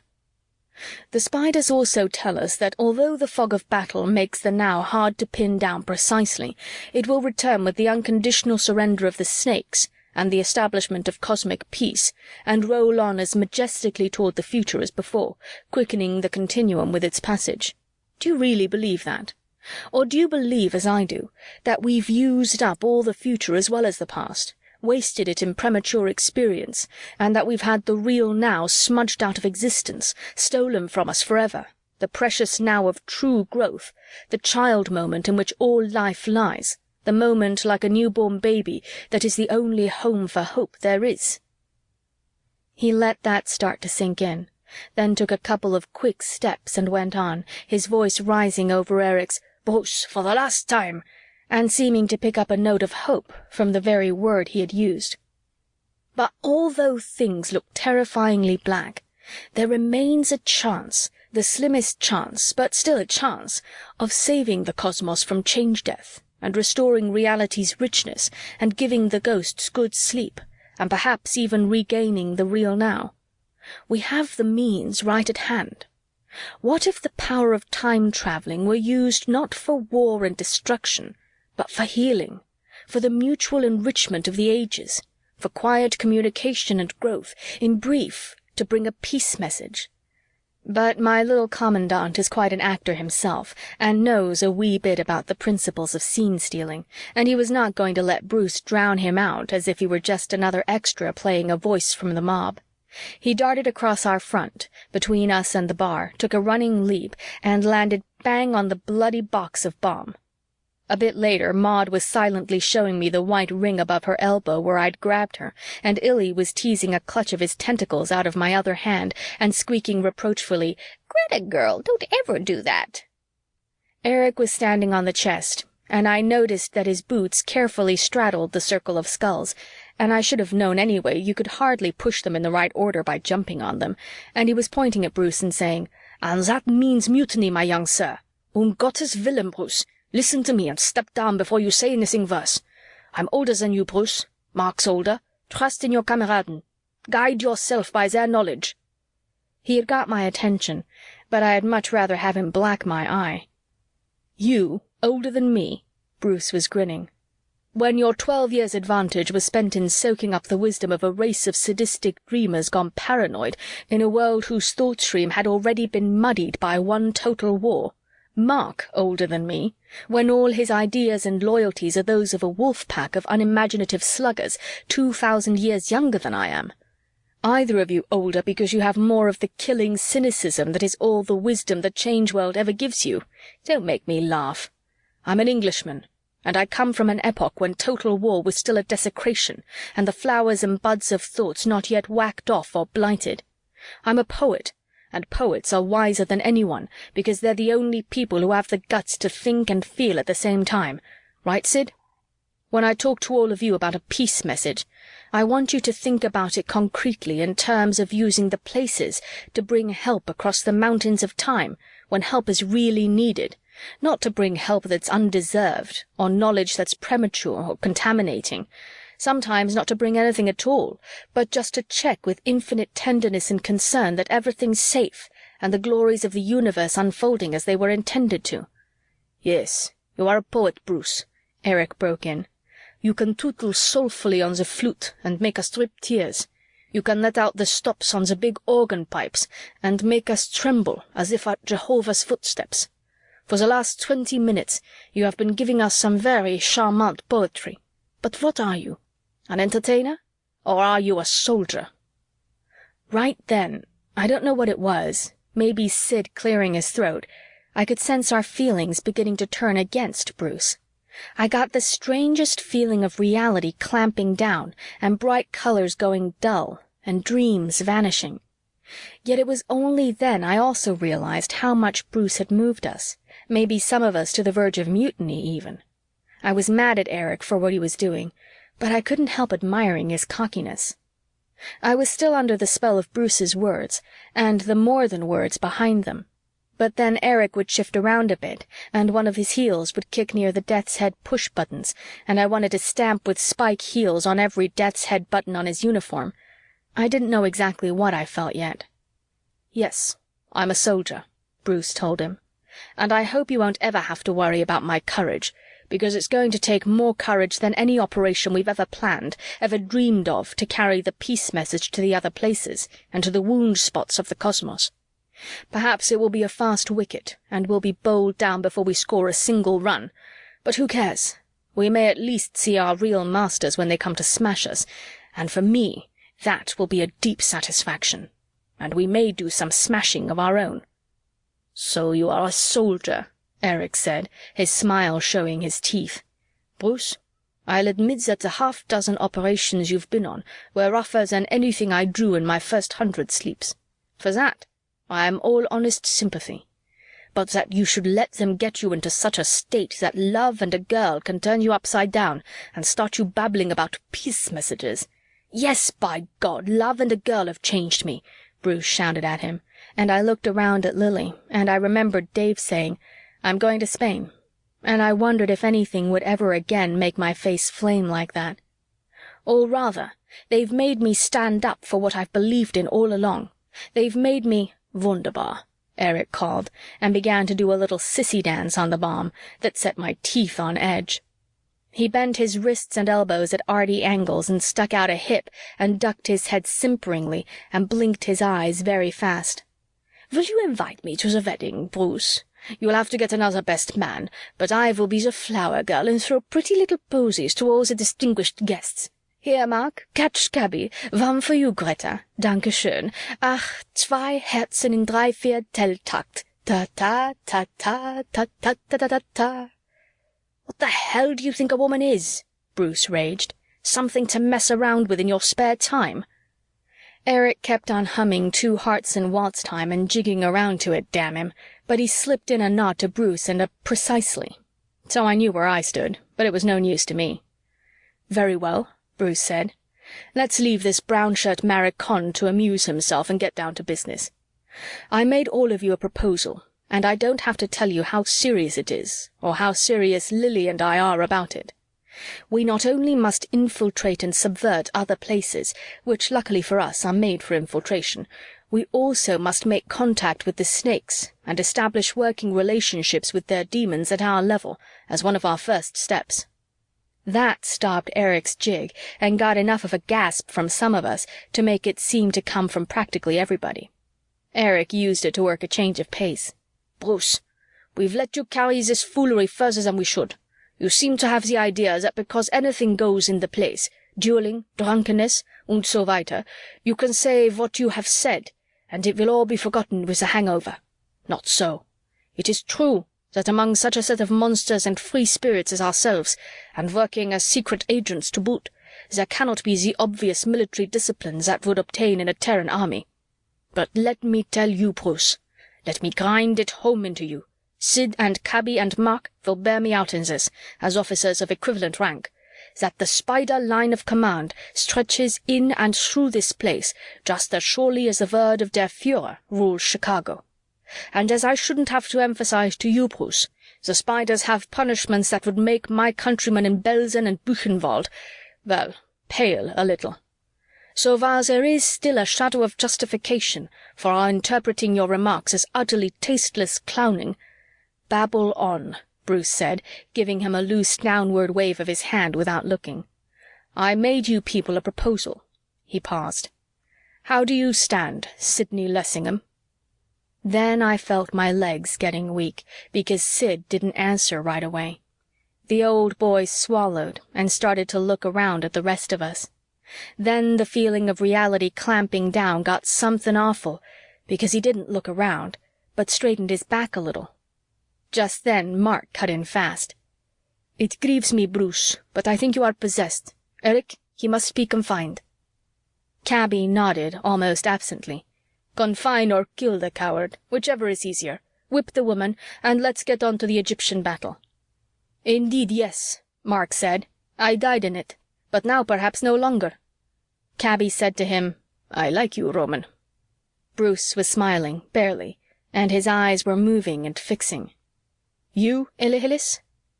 Illy's squeak box had never sounded mechanical to me before, but it did as he answered, "I'm a lot deeper into borrowed time than the rest of you, tra-la-la, but Papa still loves living. Include me very much out, Brucey." "Miss Davies?" Beside me, Maud said flatly, "Do you think I'm a fool?" Beyond her, I saw Lily and I thought, my God, I might look as proud if I were in her shoes, but I sure as hell wouldn't look as confident. Bruce's eyes hadn't quite come to Beau when the gambler spoke up. "I have no cause to like you, sir, rather the opposite, but this place has come to bore me more than Boston, and I've always found it difficult to resist a long shot. A very long one, I fear. I'm with you, sir." There was a pain in my chest and a roaring in my ears, and through it I heard Sevensee grunting, "Sick of these lousy spiders. Deal me in." And then Doc reared up in front of the bar, and he'd lost his hat and his hair was wild, and he grabbed an empty fifth by the neck and broke the bottom of it, all jagged, against the bar, and he waved it and screeched, "Ubiviatia pauki, I Niemetzi." And right behind his words, Beau sang out fast the English of it. "Kill the spiders and the Germans." And Doc didn't collapse then, though I could see he was hanging onto the bar tight with his other hand, and the place got stiller, inside and out, than I've ever known it, and Bruce's eyes were finally moving back towards Sid. But the eyes stopped short of Sid, and I heard Bruce say, "Miss Forzane?" And I thought, that's funny, and I started to look around at the Countess and felt all the eyes, and I realized, hey, that's me. But this can't happen to me. To the others, yes, but not to me. I just work here. Not to Greta. No, no, no. But it had, and the eyes didn't let go, and the silence and the feeling of reality were god-awful, and I said to myself, Greta, you've got to say something, if only a suitable four-letter word. And then suddenly I knew what the silence was like. It was like that of a big city if there was some way of shutting off all the noise in 1 second. It was like Eric's singing when the piano had deserted him. It was as if the change winds should ever die completely. And I knew beforehand what had happened when I turned my back on them all. The ghost girls were gone. The Major Maintainer hadn't merely been switched to introvert. It was gone too. End of Chapter 8. Chapter 9. We examined the moss between the bricks and found it undisturbed. "You looked among D's papers, of course, and into the books of the library?" "Certainly. We opened every package and parcel. We not only opened every book, but we turned over every leaf in each volume." Poe. A locked room. 3 hours later, Sid and I plumped down on the couch nearest the kitchen, though too tired to want to eat for a while yet. A tighter search than I could ever have cooked up had shown that the maintainer was not in the place. Of course, it had to be in the place, as we kept telling each other for the first 2 hours. It had to be, if circumstances and the theories we lived by in the change world meant anything. A maintainer is what maintains a place.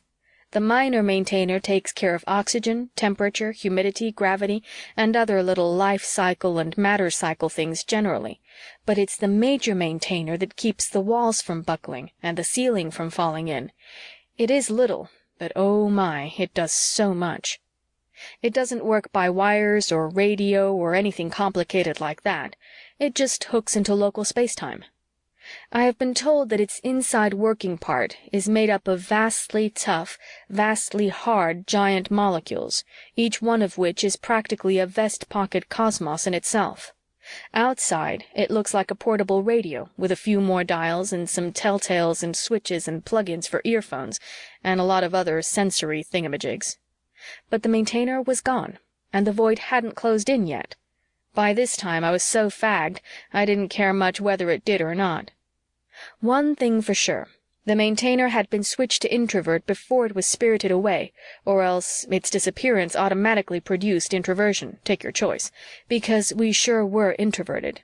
Real nasty martinet schoolmaster grip of reality on my thoughts that I knew, without trying, liquor wouldn't soften.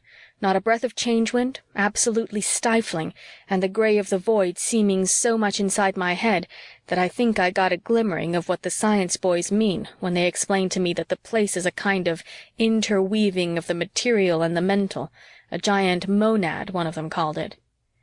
Anyway, I said to myself, Greta, if this is introversion, I want no part of it. It is not nice to be cut adrift from the cosmos and know it. A lifeboat in the middle of the Pacific and a starship between galaxies are not in it for loneliness.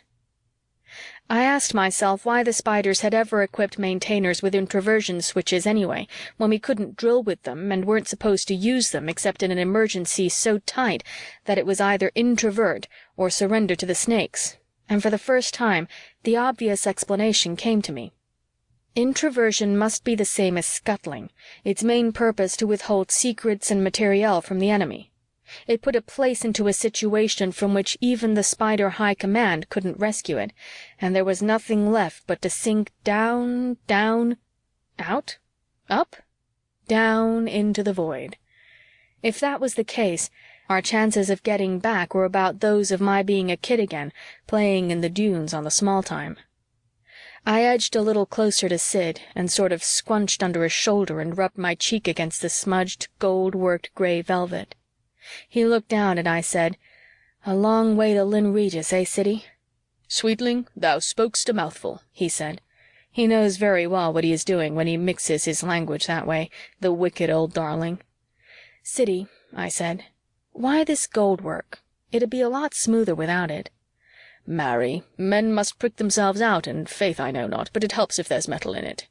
"And girls get scratched." I took a little sniff. "But don't put this doublet through the cleaner yet. Until we get out of the woods, I want as much of you around as possible." "Marry, and why should I?" he asked blankly, and I think he wasn't fooling me. The last thing time travelers find out is how they do or don't smell. Then his face clouded, and he looked as though he wanted to squunch under my shoulder. "But faith, sweetling, your forest has a few more trees than Sherwood." "Thou saidst it," I agreed, and wondered about the look. He oughtn't to be interested in my girlishness now. I knew I was a mess, but he had stuck pretty close to me during the hunt, and you never can tell. Then I remembered that he was the other one who hadn't declared himself when Bruce was putting it to us, and it probably troubled his male vanity. Not me, though. I was still grateful to the maintainer for getting me out of that spot, whatever other it had got us all into. It seemed ages ago. We'd all jumped to the conclusion that the two ghost girls had run away with the maintainer. I don't know where or why, but it looked so much that way.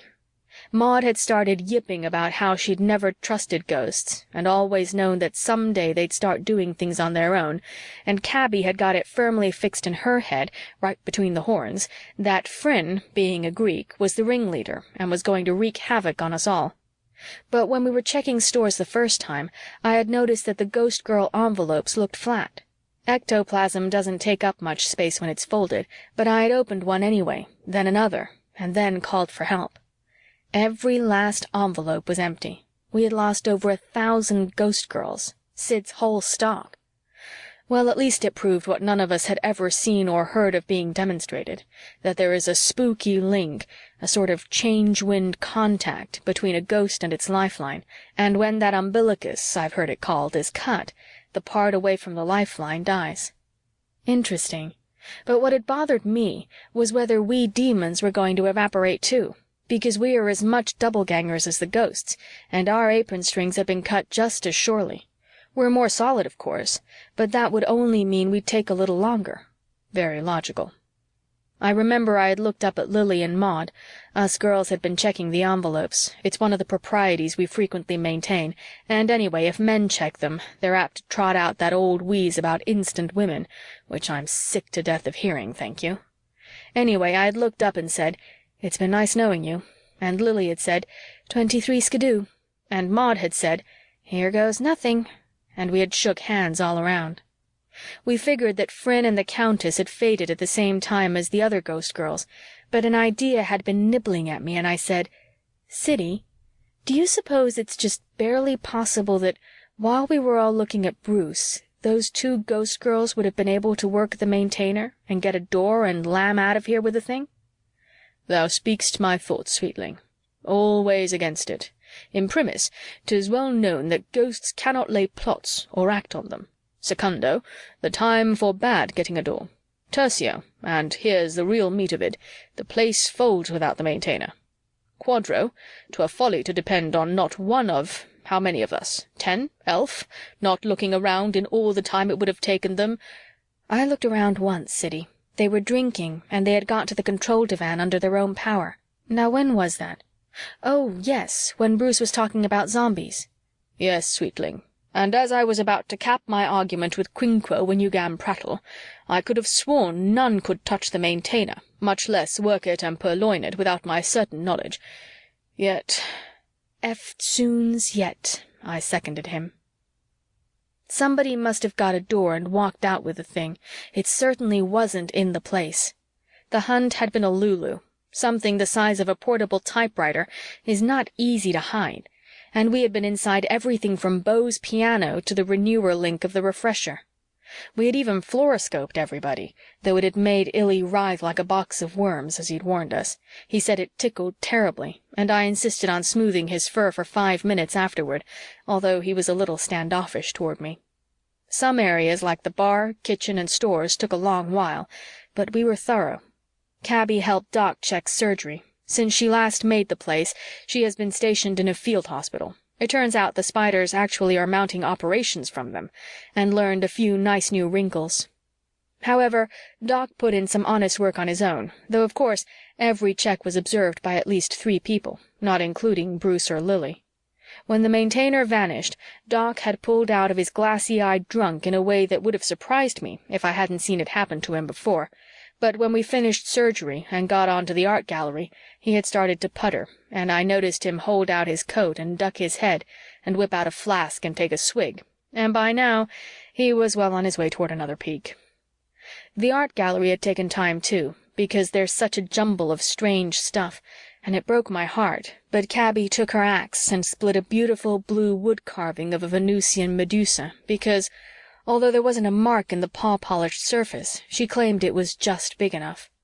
Doc cried a little, and we left him fitting the pieces together and mooning over the other stuff.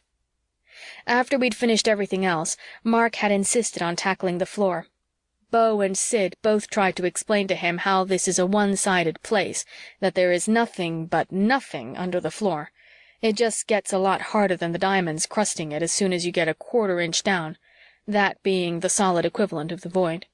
But Mark was knuckle-headed, like all Romans, Sid assured me on the QT, and broke 4 diamond-plus drills before he was satisfied. Except for some trick hiding places, that left the void. And things don't vanish if you throw them at the void. They half melt and freeze forever unless you can fish them out. Back of the refresher, at about eye level, are 3 Venusian coconuts that a Hittite strongman threw there during a major brawl. I try not to look at them because they're so much like witch heads they give me the woolies. The parts of the place right up against the void have strange spatial properties, which one of the gadgets in surgery makes use of in a way that gives me the worse woolies, but that's beside the point. During the hunt, Cabby and Eric had used their collars as direction finders to point out the Maintainer, just as they're used in the cosmos to locate the door, and sometimes in the big places, people tell me. But the collars only went wild, like a compass needle whirling around without stopping, and nobody knew what that meant. The trick hiding places were the Minor Maintainer, a cute idea, but it is no bigger than the Major and has its own mysterious insides and had obviously kept on doing its own work, so that was out for several reasons, and the bomb chest, though it seemed impossible for anyone to have opened it, granting they knew the secret of its lock, even before Eric jumped on it and put it in the limelight double. But when you've ruled out everything else, the word impossible changes meaning.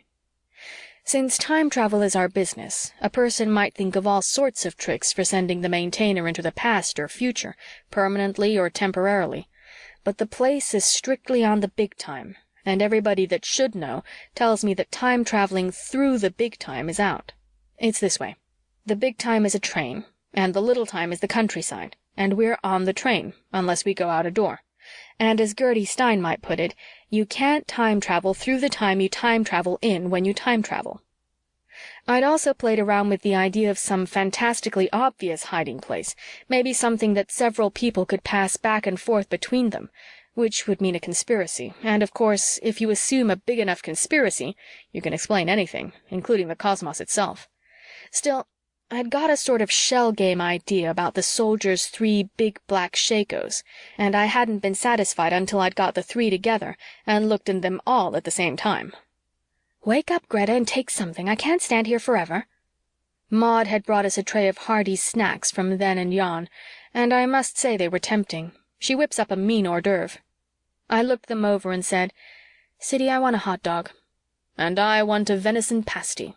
Out upon you, you finical Jill, you o'erscrupulous jade, you whimsic and tyrannous poppet."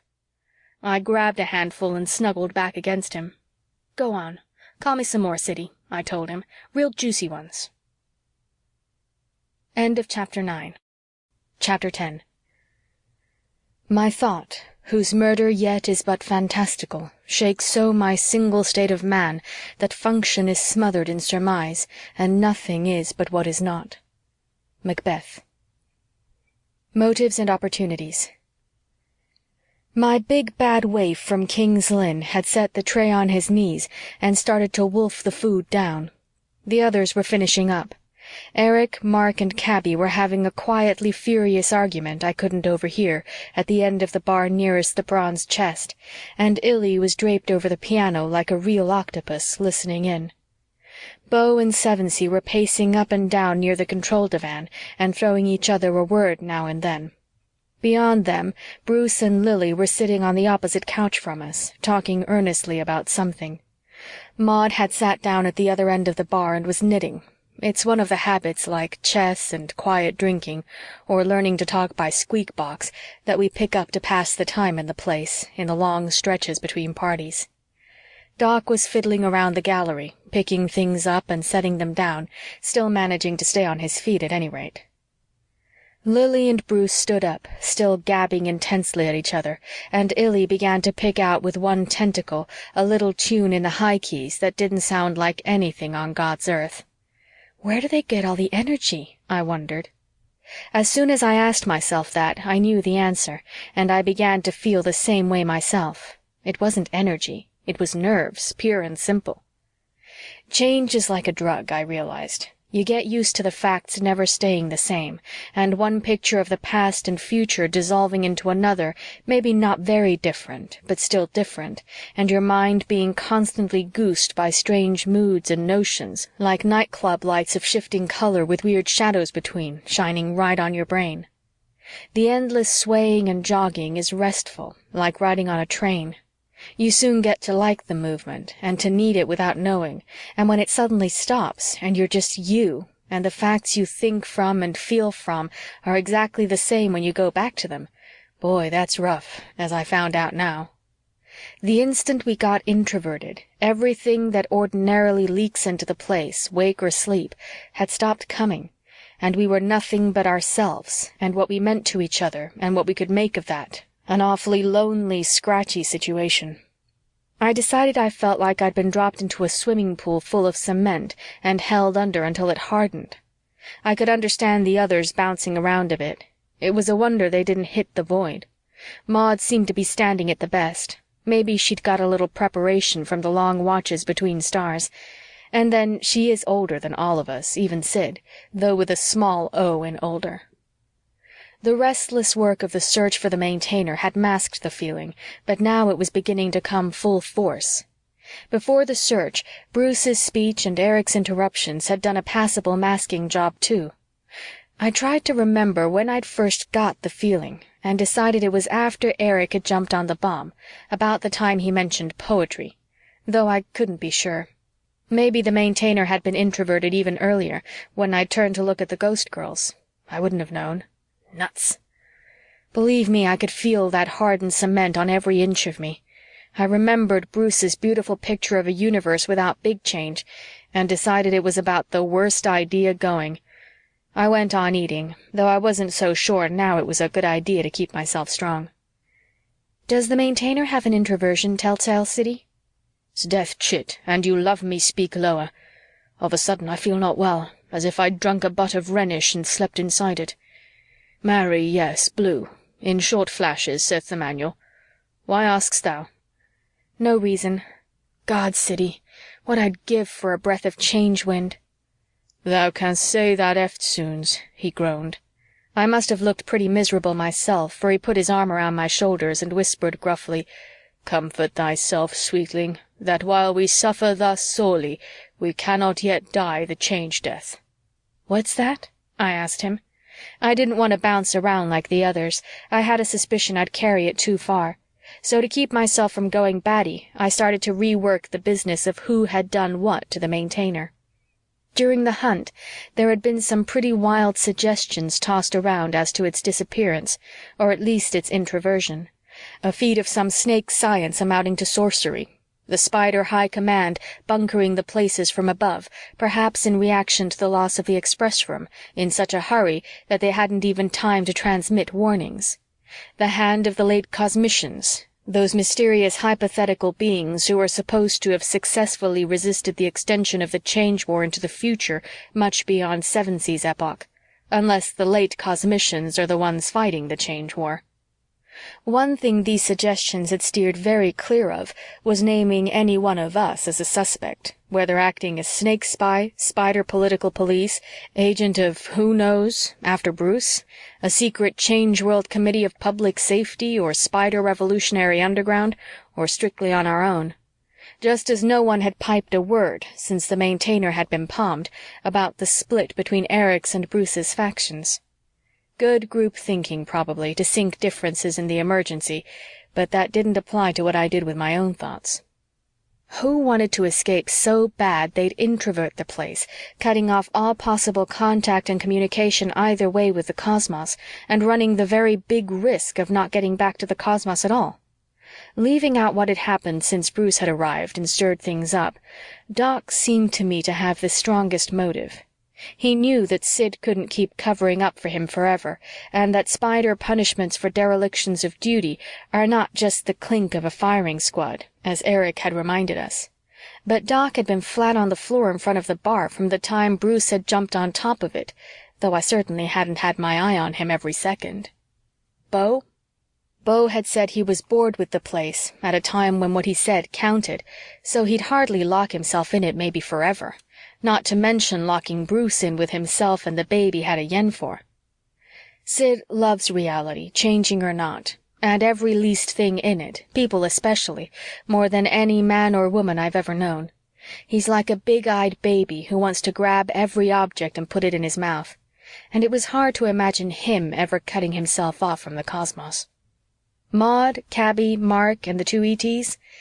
None of them had any motive I knew of, though Sevensee's being from very far future did tie in with that idea about the late cosmicians, and there did seem to be something developing between the Cretan and the Roman that could make them want to be introverted together. Stick to the facts, Greta, I reminded myself with a private groan. That left Eric, Bruce, Lily, and myself. Eric, I thought. Now we're getting somewhere. The little commandant has the nervous system of a coyote and the courage of a crazy tomcat, and if he thought it would help him settle his battle with Bruce better to be locked in with him, he'd do it in a second. But even before Eric had danced on the bomb, he'd been heckling Bruce from the crowd. Still, there would have been time between heckles for him to step quietly back from us, introvert the Maintainer, and, well, that was 9/10 of the problem. If I was the guilty party, I was nuts, and that was the best explanation of all. Grrr. Bruce's motive seemed so obvious, especially the mortal, or was it immortal, danger he'd put himself in by inciting mutiny, that it seemed a shame he'd been in full view on the bar so long. Surely if the Maintainer had been introverted before he jumped on the bar, we'd all have noticed the flashing blue telltale. For that matter, I'd have noticed it when I looked back at the ghost girls, if it worked as Sid claimed, and he said he had never seen it in operation, just read the manual. Oh's death. But Bruce didn't need opportunity, as I'm sure all the males in the place would have told me right off, because he had Lily to pull the job for him, and she had as much opportunity as any of the rest of us.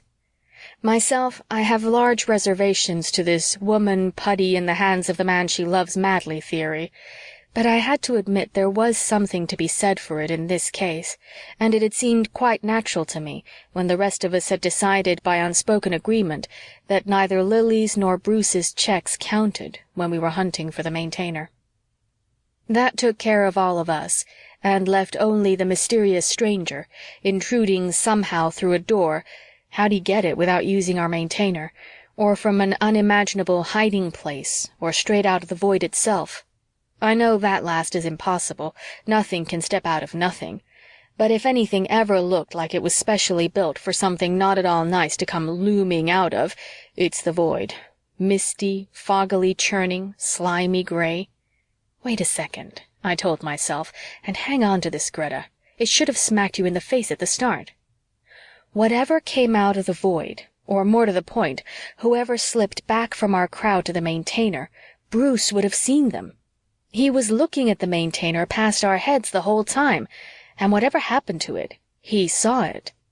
Eric wouldn't have, even after he was on the bomb, because he'd been stage-wise enough to face Bruce most of the time to build up his role as tribune of the people. But Bruce would have, unless he got so caught up in what he was saying.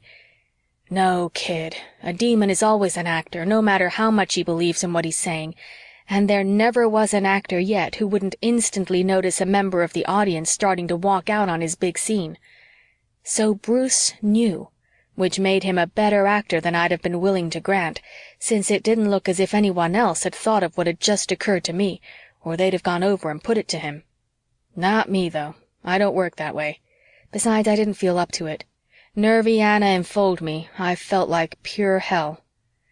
Maybe, I told myself encouragingly, the place is hell, but added, be your age, Greta. Be a real rootless, ruleless, ruthless 29.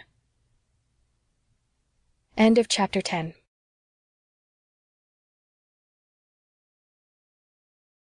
Chapter 11. The barrage roars and lifts. Then, clumsily bowed with bombs and guns and shovels and battle gear, men jostle and climb to meet the bristling fire.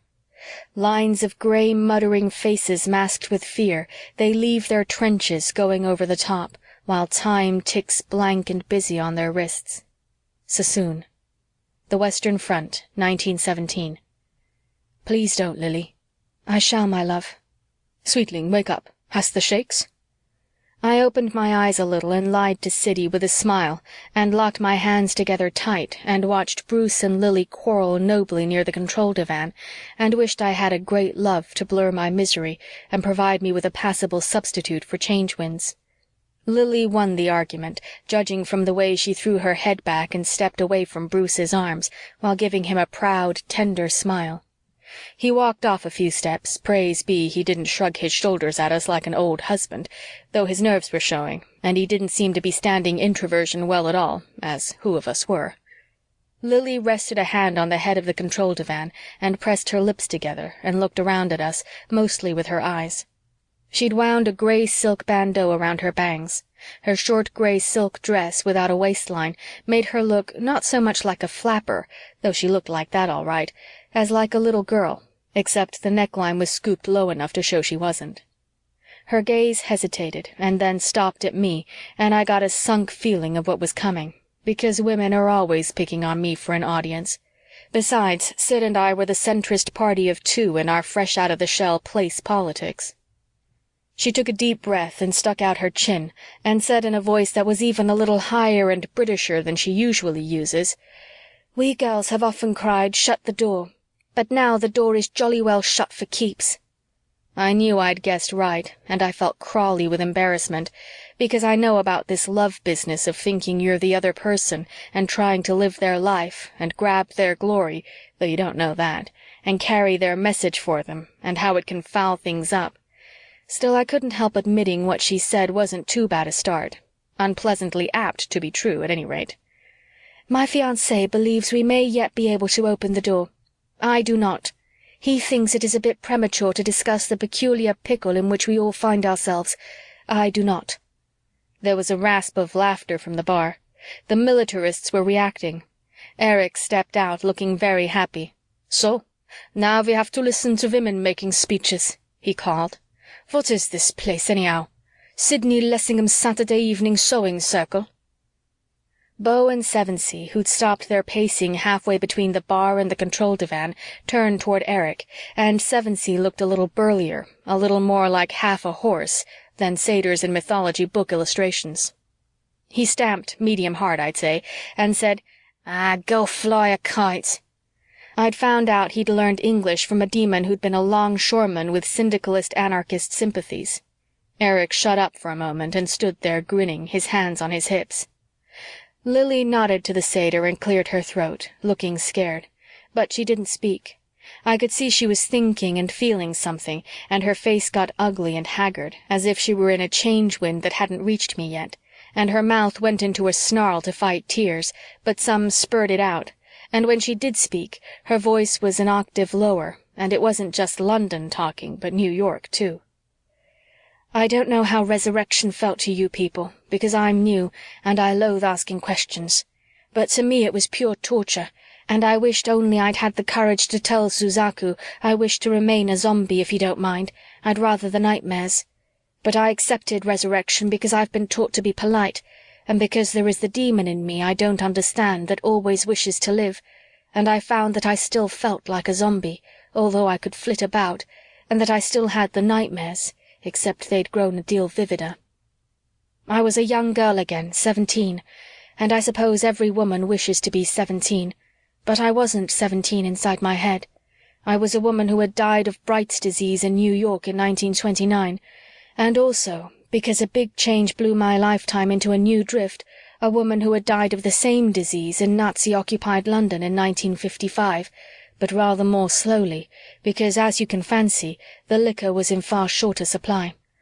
I had to live with both those sets of memories, and the change world didn't blot them out any more than I'm told it does those of any demon, and it didn't even push them into the background as I'd hoped it would. When some change fellow would say to me, "Hello, beautiful, how about a smile?" or "That's a posh frock, kiddo," I'd be back at Bellevue, looking down at my swollen figure and the light getting like spokes of ice, or in that dreadful gin-steeped Stepney bedroom with Phyllis coughing herself to death beside me, or at best, for a moment, a little girl in Glamorgan looking at the Roman road and wondering about the wonderful life that lay ahead. I looked at Eric, remembering he had a long, nasty future back in the cosmos himself, and at any rate, he wasn't smiling, and I thought maybe he's getting a little humility, knowing someone else has two of those futures, but I doubted it. "Because you see," Lily kept forcing it out, "all my 3 lives I'd been a girl who fell in love with a great young poet she'd never met, the voice of the new youth and all youth, and she'd told her first big lie to get in the Red Cross and across to France to be nearer him, and it was all danger and dark magics and a knight in armor, and she pictured how she'd find him wounded, but not seriously, with a little bandage around his head, and she'd light a fag for him and smile lightly, never letting him guess what she felt, but only being her best self and watching to see if that made something happen to him.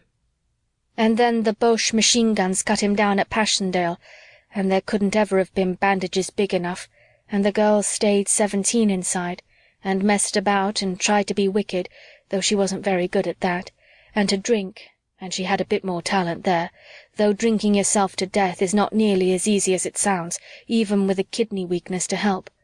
But she turned the trick. Then a cock crows. She wakes with a tearing start from the grey dreams of death that fill her lifeline. It's cold daybreak. There's the smell of a French farm. She feels her ankles, and they're not at all like huge rubber boots filled with water. They're not swollen the least bit. They're young legs. There's a little window and the tops of a row of trees that may be poplars when there's more light, and what there is shows cots like her own, and heads under blankets, and hanging uniforms make large shadows, and a girl is snoring. There's a very distant rumble, and it moves the window a bit. Then she remembers they're Red Cross girls, many, many kilometers from Passchendaele, and that Bruce Marchant is going to die at dawn today. In a few more minutes he's going over the top, where there's a crop-headed machine gunner in field grey, already looking down the sights and swinging the gun a bit. But she isn't going to die today. She's going to die in 1929 and 1955. And just as she's going mad, there's a creaking, and out of the shadows tiptoes a Jap with a woman's hairdo and the whitest face and the blackest eyebrows. He's wearing a rose robe and a black sash which belts to his side 2 samurai swords, but in his right hand he has a strange silver pistol, and he smiles at her as if they were brother and sister and lovers at the same time, and he says, "Voulez-vous vivre, mademoiselle?" And she stares, and he bobs his head and says, "Missy wish live, yes, no?" Sid's paw closed quietly around my shaking hands. It always gets me to hear about anyone's resurrection, and although mine was crazier, it also had the Krauts in it. I hoped she wouldn't go through the rest of the formula, and she didn't. 5 minutes later, he's gone down a stairs more like a ladder to wait below, and she's dressing in a rush. Her clothes resist a little, as if they were lightly gummed to the hook and the stained wall, and she hates to touch them. It's getting lighter, and her cot looks as if someone was still sleeping there, although it's empty, and she couldn't bring herself to put her hand on the place if her new life depended on it. She climbs down, and her long skirt doesn't bother her because she knows how to swing it. Suzaku conducts her past a sentry who doesn't see them, and a puffy-faced farmer in a smock coughing and spitting the night out of his throat. They cross the farmyard, and it's filled with rose light, and she sees the sun is up, and she knows that Bruce Marchant has just bled to death. There's an empty open touring car chugging loudly, waiting for someone. It has huge muddy wheels with wooden spokes and a brass radiator that says Simplex, but Suzaku leads her past it to a dunghill and bows apologetically, and she steps through a door. I heard Eric say to the others at the bar, "How touching. Now shall I tell everyone about my operation?" But he didn't get much of a laugh.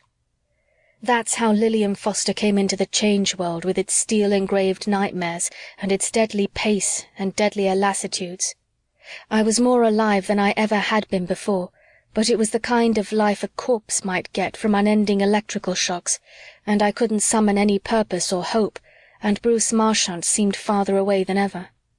Then, not 6 hours ago, a soldier in a black uniform came through the door, and I thought, it can't be, but it does look like his photographs, and then I thought I heard someone say the name Bruce, and then he shouted as if to all the world that he was Bruce Marchant, and I knew there was a resurrection beyond resurrection, a true resurrection. Oh, Bruce. She looked at him, and he was crying and smiling, and all the young beauty flooded back into her face, and I thought, it has to be change winds, but it can't be. Face it without slobbering, Greta. There's something that works bigger miracles than change. And she went on, And then the change winds died when the snakes vaporized the maintainer, or the ghost girls introverted it, and all three of them vanished so swiftly and silently that even Bruce didn't notice.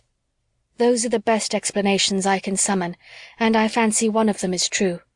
At all events, the change winds died, and my past, and even my futures, became something I could bear lightly, because I have someone to bear them with me, and because at last I have a true future stretching out ahead of me, an unknown future which I shall create by living. Oh, don't you see that all of us have it now, this big opportunity?" "Huzzah for Sydney's suffragettes and the WCTU," Eric cheered.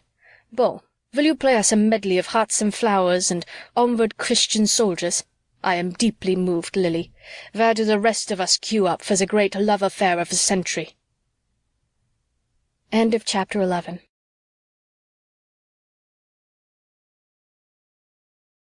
Chapter 12. Now is a bearable burden. What buckles the back is the added weight of the past's mistakes and the future's fears. I had to learn to close the front door to tomorrow and the back door to yesterday and settle down to here and now. Anonymous. A big opportunity. Nobody laughed at Eric's screwball sarcasms, and still I thought, yes, perish his hysterical little gray head, but he's half right. Lily's got the big thing now, and she wants to serve it up to the rest of us on a platter, only love doesn't cook and cut that way. Those weren't bad ideas she had about the maintainer, though, especially the one about the ghost girls doing the introverting. It would explain why there couldn't be introversion drill, the manual stuff about blue flashes being window dressing, and something disappearing without movement or transition is the sort of thing that might not catch the attention, and I guess they gave the others something to think about, too, for there wasn't any follow-up to Eric's frantic sniping. But I honestly didn't see where there was this big opportunity being stuck away in a gray sack in the void, and I began to wonder, and I got the strangest feeling, and I said to myself, hang on to your hat, Greta. It's hope. The dreadful thing about being a demon is that you have all time to range through, Lily was saying with a smile. You can never shut the back door to yesterday or the front door to tomorrow and simply live in the present. But now that's been done for us. The door is shut. We need never again rehash the past or the future.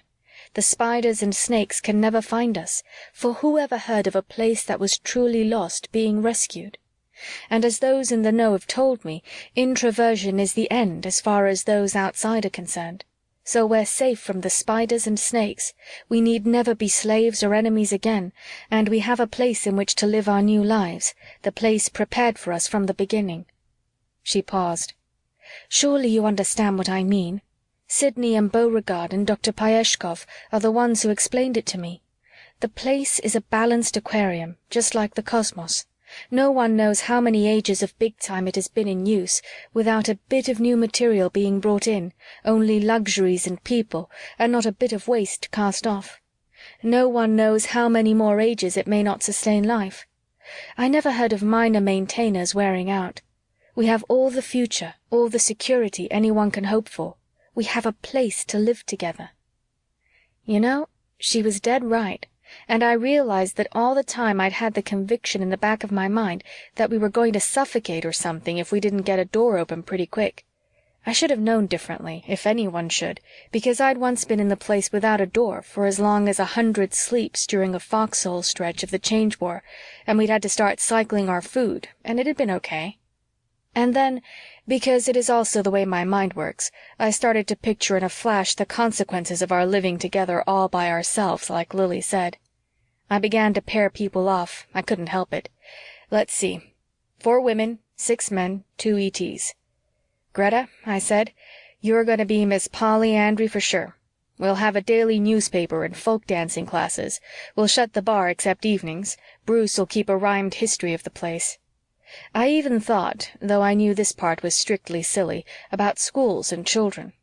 I wondered what cities would look like, or my little commandants. Don't go near the void, dears. Of course, that would be specially hard on the 2 ETs, but 7C at least wasn't so different, and the genetics boys had made some wonderful advances, and Maud ought to know about 'em. And there were some amazing gadgets in surgery when Doc sobered up. The patter of little hoofs. "My fiancé spoke to you about carrying a peace message to the rest of the cosmos," Lily added, "and bringing an end to the big change and healing all the wounds that have been made in the little time." I looked at Bruce. His face was set and strained, as will happen to the best of them when a girl starts talking about her man's business, and I don't know why, but I said to myself, she's crucifying him. She's nailing him to his purpose as a woman will, even when there's not much point to it as now. And Lily went on. "It was a wonderful thought, but now we cannot carry or send any message, and I believe it is too late in any event for a peace message to do any good. The cosmos is too raveled by change, too far gone. It will dissolve, fade, leave not a rack behind. We are the survivors. The torch of existence has been put in our hands. We may already be all that's left in the cosmos, for have you thought that the change winds may have died at their source? We may never reach another cosmos. We may drift forever in the void. But who of us has been introverted before, and who knows what we can or cannot do? We're a seed for a new future to grow from. Perhaps all doomed universes cast off seeds like this place. It's a seed. It's an embryo. Let it grow." She looked swiftly at Bruce and then at Sid, and she quoted, "Come, my friends, 'tis not too late to seek a newer world." I squeezed Sid's hand, and I started to say something to him, but he didn't know I was there. He was listening to Lily quote Tennyson with his eyes entranced and his mouth open, as if he were imagining new things to put into it. Oh, Siddy. And then I saw the others were looking at her the same way. Ilhillis was seeing finer feather forests than long-dead lunas grow. The greenhouse child Maud Apres Davis was stowing away on a starship bound for another galaxy, or thinking how different her life might have been, the children she might have had if she'd stayed on the planets and out of the change world. Even Eric looked as though he might be blitzing new universes and Mark subduing them for an 8-legged Führer Imperator. Beau was throbbing up a wider Mississippi in a bigger-than-life sidewheeler. Even I wasn't dreaming of a greater Chicago. Let's not go hog wild on this sort of thing, I told myself. But I did look up at the void, and I got a shiver because I imagined it drawing away and the whole place starting to grow. "I truly meant what I said about a seed," Lily went on slowly. "I know, as you all do, that there are no children in the change world, that there cannot be, that we all become instantly sterile, that what they call a curse is lifted from us girls and we are no longer in bondage to the moon. She was right, all right. If there's one thing that's been proved 1,000,000 times in the change world, it's that." "But we are no longer in the change world," Lily said softly, "and its limitations should no longer apply to us, including that one. I feel deeply certain of it, but—" she looked around slowly. "We are 4 women here, and I thought one of us might have a surer indication." My eyes followed hers around like anybody's would. In fact, everybody was looking around except Maud, and she had the silliest look of surprise on her face, and it stayed there, and then, very carefully, she got down from the bar stool with her knitting. She looked at the half-finished pink bra with the long white needle stuck in it, and her eyes bugged bigger yet, as if she were expecting it to turn into a baby sweater right then and there. Then she walked across the place to Lily and stood beside her. While she was walking, the look of surprise changed to a quiet smile. The only other thing she did was throw her shoulders back a little. I was jealous of her for a second, but it was a double miracle for her, considering her age, and I couldn't grudge her that. And to tell the truth, I was a little frightened, too. Even with Dave, I'd been bothered about this business of having babies. Yet I stood up with Siddy. I couldn't help myself, and I guess he couldn't either, and hand in hand we walked to the control divan. Beau and Sevensee were there, and Bruce, of course, and then, so help me, those soldiers to the death, Cabby and Mark, started over from the bar, and I couldn't see anything in their eyes about the greater glory of Crete and Rome, but something, I think, about each other. And after a moment, Illy slowly detached himself from the piano and followed, lightly trailing his tentacles on the floor. I couldn't exactly see him hoping for little Illies in this company, unless it was true what the joke said about Lunans, but maybe he was being really disinterested, and maybe he wasn't. Maybe he was simply figuring that Illy ought to be on the side with the biggest battalions. I heard dragging footsteps behind us, and here came Doc from the gallery, carrying in his folded arms an abstract sculpture as big as a newborn baby. It was an agglomeration of perfect shiny gray spheres the size of golf balls, shaping up to something like a large brain, but with holes showing through here and there. He held it out to us like an infant to be admired, and worked his lips and tongue as if he were trying very hard to say something, though not a word came out that you could understand. And I thought, Maxey Alexeyevich may be speechless drunk and have all sorts of holes in his head, but he's got the right instincts, bless his soulful little Russian heart. We were all crowded around the control divan like a football team huddling. The Peace Packers, it came to me. 7C would be fullback or center, and Illy left end, what a receiver. The right number, too. Erich was alone at the bar, but now even he— oh no, this can't be, I thought, even he came toward us. Then I saw that his face was working the worst over. He stopped halfway and managed to force a smile, but it was the worst too. That's my little commandant, I thought. No team spirit. So now Lily and Bruce, yes, and Großmütter and Maud have their little nest, he said, and he wouldn't have had to push his voice very hard to get a screech. But what are the rest of us supposed to be? Cowbirds? He crooked his neck and flapped his hands and croaked, "Cuckoo, cuckoo!" And I said to myself, I often thought you were crazy, boy, but now I know. Teufelsdreck. Yes, devil's dirt, but you all seem to be infected with this dream of children. Can't you see that the change world is the natural and proper end of evolution? A period of enjoyment and measuring, an ultimate working out of things, which women call destruction. Help, I'm being raped. Oh, what are they doing to my children? But which men know as fulfillment. You're given good parts in Goethe Dämmerung, and you go up to the author and tap him on the shoulder and say, "Excuse me, Herr Wagner, but this Twilight of the Gods is just a bit morbid. Why don't you write an opera for me about the little ones? The dear little blue-eyed curly tops. A plot? Oh, boy meets girl and they settle down to breed. Something like that. Devil's dirt doubled and damned. Have you thought what life will be like without a door to go out of to find freedom and adventure, to measure your courage and keenness? Do you want to grow long grey beards hobbling around this asteroid turned inside out? Putter around indoors to the end of your days, mooning about little baby cosmoses, incidentally, with a live bomb for company. The cave, the womb, the little grey home in the nest, is that what you want? It'll grow?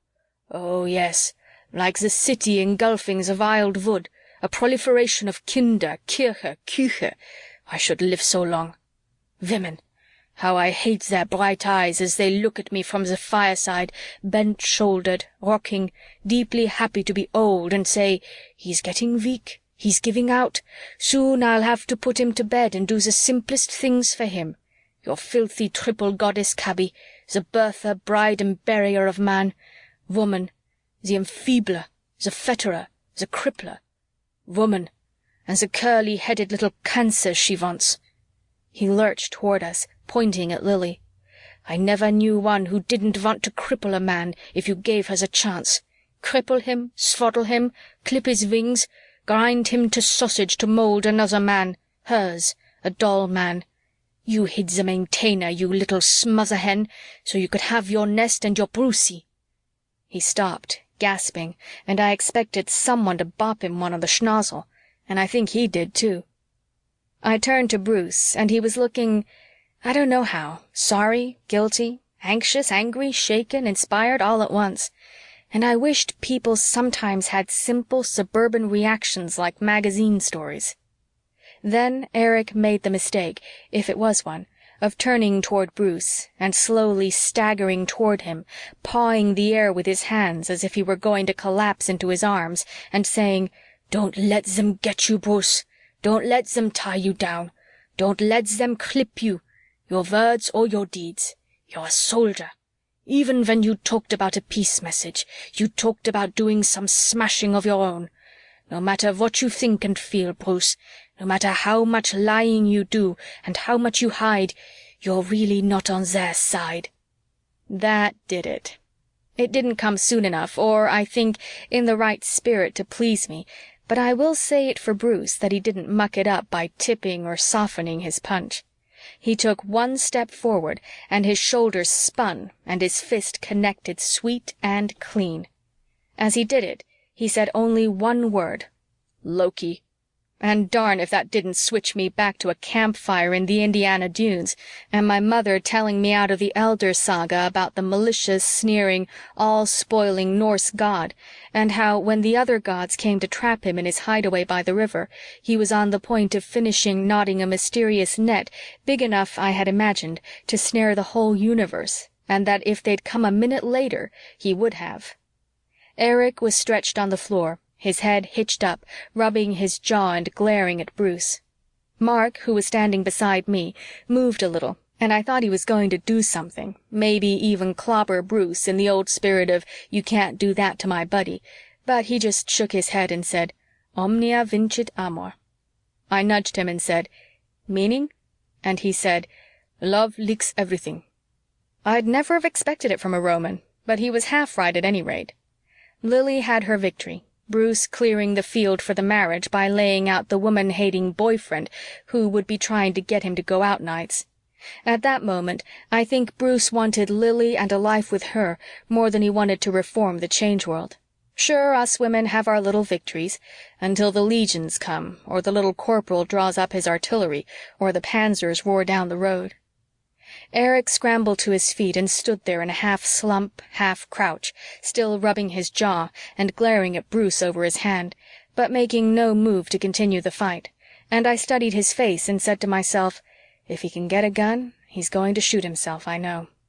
Bruce started to say something and hesitated, like I would have in his shoes, and just then Doc got one of his unpredictable inspirations and went weaving out toward Eric, holding out the sculpture and making deaf and dumb noises like he had to us.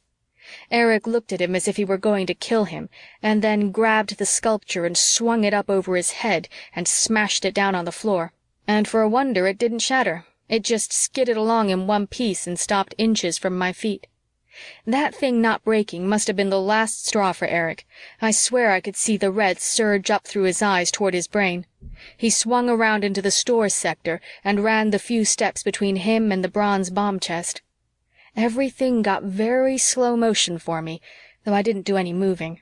Almost every man started out after Eric. Bruce didn't, though, and Siddy turned back after the first surge forward, while Illy squunched down for a leap, and it was between Sevensee's hairy shanks and Beau's scissoring white pants that I saw that under the microscope circle of death's heads and watched Eric's finger go down on them in the order Cabby had given. 1, 3, 5, 6, 2, 4, 7. I was able to pray 7 distinct times that he'd make a mistake. He straightened up. Illy landed by the box like a huge silver spider, and his tentacles whipped futilely across its top. The others surged to a frightened halt around them. Eric's chest was heaving, but his voice was cool and collected as he said, "You mentioned something about our having a future, Miss Foster. Now you can make that more specific. Unless we get back to the cosmos and dump this box, or find a spider A-Tech, or manage to call headquarters for guidance on disarming the bomb, we have a future exactly 30 minutes long." End of chapter 12.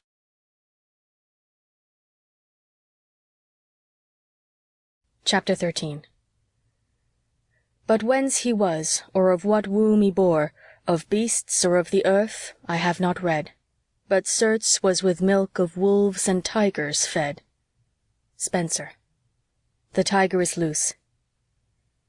I guess when they really push the button, or throw the switch, or spring the trap, or focus the beam, or what have you, you don't faint or go crazy or anything else convenient. I didn't. Everything, everybody, every move that was made, every word that was spoken, was painfully real to me, like a hand twisting and squeezing things deep inside me, and I saw every least detail spotlighted and magnified like I had the 7 skulls. Eric was standing beyond the bomb chest. Little smiles were ruffling his lips. I'd never seen him look so sharp. Illy was beside him, but not on his side, you understand. Mark, Sevensee, and Beau were around the chest to the nearer side. Beau had dropped to a knee and was scanning the chest minutely, terror under control making him bend his head a little closer than he needed to for clear vision, but with his hands locked together behind his back, I guess to restrain the impulse to push any and everything that looked like a disarming button. Doc was sprawled face down on the nearest couch, out like a light, I supposed. Us 4 girls were still by the control divan. With Cabby, that surprised me, because she didn't look scared or frozen, but almost as intensely alive as Eric.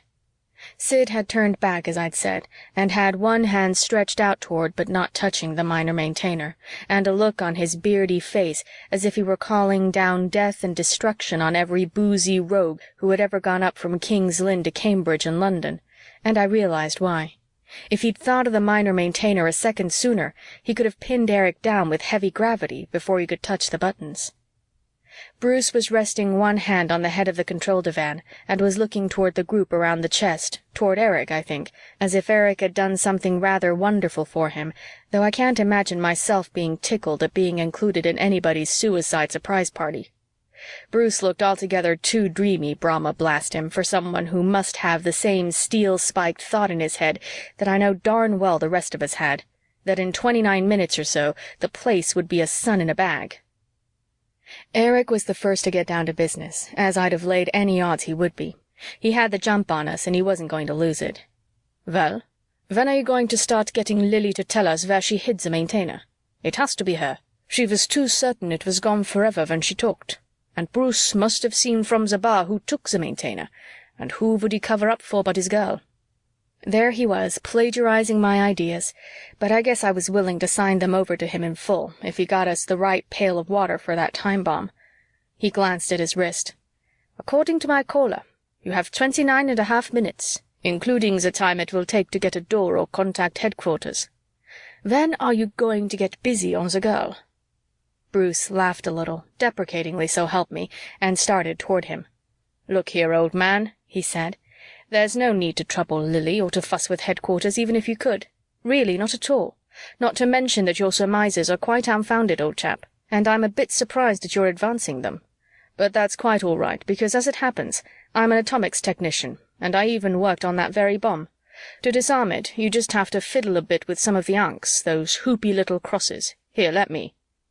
Allah, but it must have struck everybody as it did me as being just too incredible an assertion, too bloody British a barefaced bluff, for Eric didn't have to say a word.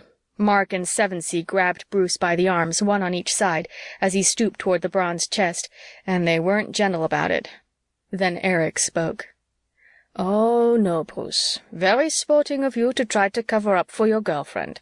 But we aren't going to let ourselves be blown to stripped atoms 28 minutes too soon while you monkey around with the buttons, the very thing Benson Carter warned against, and pray for a guesswork miracle. It's too thin, Bruce, when you come from 1917 and haven't been on the big time for 100 sleeps and were calling for an A-Tech yourself a few hours ago.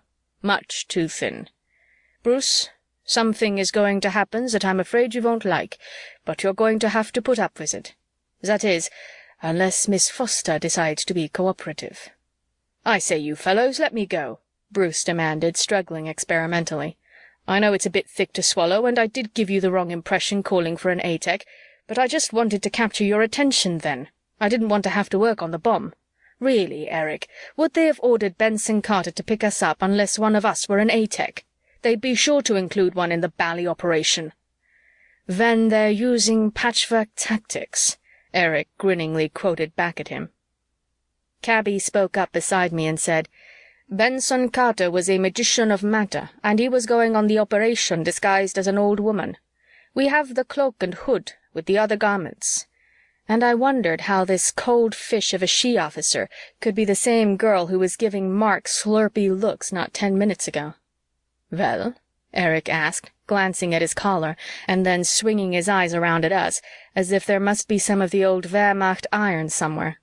We all found ourselves looking at Lily, and she was looking so sharp herself, so ready to jump and so at bay, that it was all I needed, at any rate, to make Eric's theory about the maintainer a rock-bottom certainty. Bruce must have realized the way our minds were working, for he started to struggle in earnest and at the same time called, "For God's sake, don't do anything to Lily. Let me loose, you idiots. Everything's true, I told you. I can save you from that bomb. Sevensey, you took my side against the Spiders. You've nothing to lose. Sid, you're an Englishman. Beau, you're a gentleman and you love her too. For God's sake, stop them." Beau glanced up over his shoulder at Bruce and the others surging around close to his ankles, and he had on his poker face. Sid, I could tell, was once more going through the purgatory of decision. Beau reached his own decision first, and I'll say it for him that he acted on it fast and intelligently. Right from his kneeling position, and before he'd even turned his head quite back, he jumped Eric. But other things in this cosmos besides man can pick sides and act fast. Illy landed on Beau midway and whipped his tentacles around him tight, and they went wobbling around like a drunken white and silver barber pole. Beau got his hands each around a tentacle, and at the same time his face began to get purple, and I winced at what they were both going through. Maybe Sevensey had a hoof in Sid's purgatory, because Bruce shook loose from the satyr and tried to knock out Mark, but the Roman twisted his arm and kept him from getting in a good punch. Eric didn't make a move to mix into either fight, which is my little commandant all over.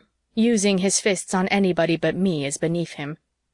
Then Sid made his choice, but there was no way for me to tell what it was, for as he reached for the minor maintainer, Cabby contemptuously snatched it away from his hands and gave him a knee in the belly that doubled me up in sympathy and sent him sprawling on his knees toward the fighters.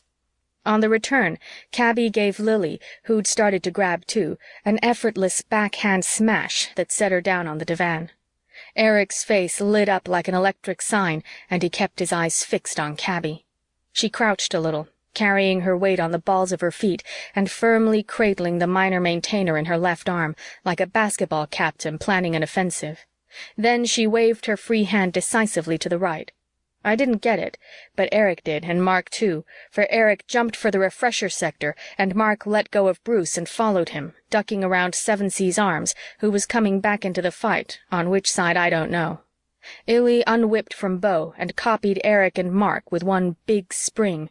Then Cabby twisted a dial as far as it would go, and Bruce, Beau, Sevensey, and poor Siddy were slammed down and pinned to the floor by about 8 gravities. It should have been lighter near us, I hoped it was, but you couldn't tell from watching Siddy. He went flat on his face, spread-eagled, one hand stretched toward me so close I could have touched it but not let go, and his mouth was open against the floor, and he was gasping through a corner of it, and I could see his spine trying to sink through his belly. Bruce just managed to get his head and shoulder up a bit, and they all made me think of a door illustration of the Inferno, where the cream of the damned are frozen up to their necks in ice in the innermost circle of hell. The gravity didn't catch me, although I could feel it in my left arm.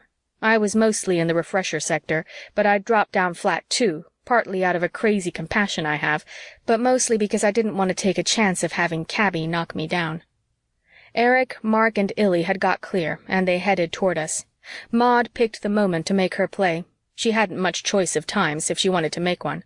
The old girl was looking it for once, but I guess the thought of her miracle must have survived alongside the fear of sacked sun and must have meant a lot to her, for she launched out fast, all set to straight-arm Cabby into the heavy gravity and grabbed the minor maintainer with the other hand. End of Chapter 13.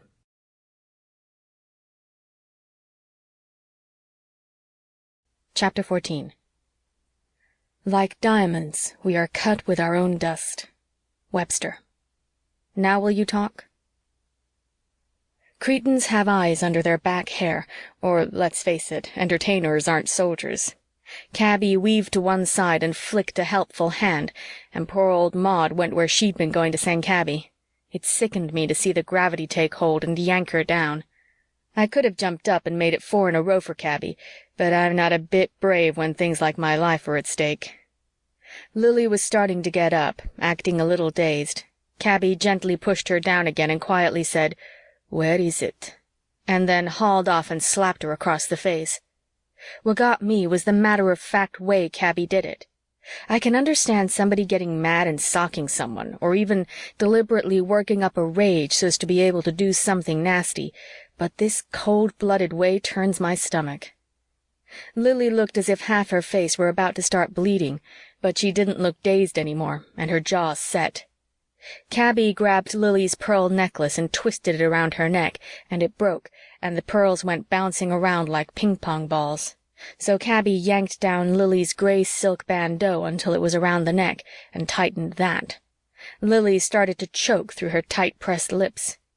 Eric, Mark, and Illy had come up and crowded around, but they seemed to be content with the job Cabby was doing.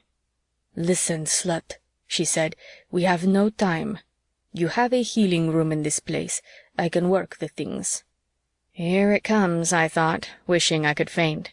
On top of everything, on top of death even, they had to drag in the nightmare personally stylized for me, the horror with my name on it. I wasn't going to be allowed to blow up peacefully. They weren't satisfied with an A-bomb. They had to write my private hell into the script. "There is a thing called an inverter," Cabby said, exactly as I'd known she would, but as I didn't really hear it just then, a mental split I'll explain in a moment. "It opens you up so they can cure your insides without cutting your skin and making you bleed anywhere. It turns the big parts of you inside out, but not the blood tubes. All your skin, your eyes, ears, nose, toes, all of it, becoming the lining of a little hole that's filled with your hair. Meantime, your insides are exposed for whatever the healer wants to do to them. You live for a while on the air inside the hole. First, the healer gives you an air that makes you sleep, or you go mad in about 50 heartbeats. We'll see what 10 heartbeats do to you without the sleepy air.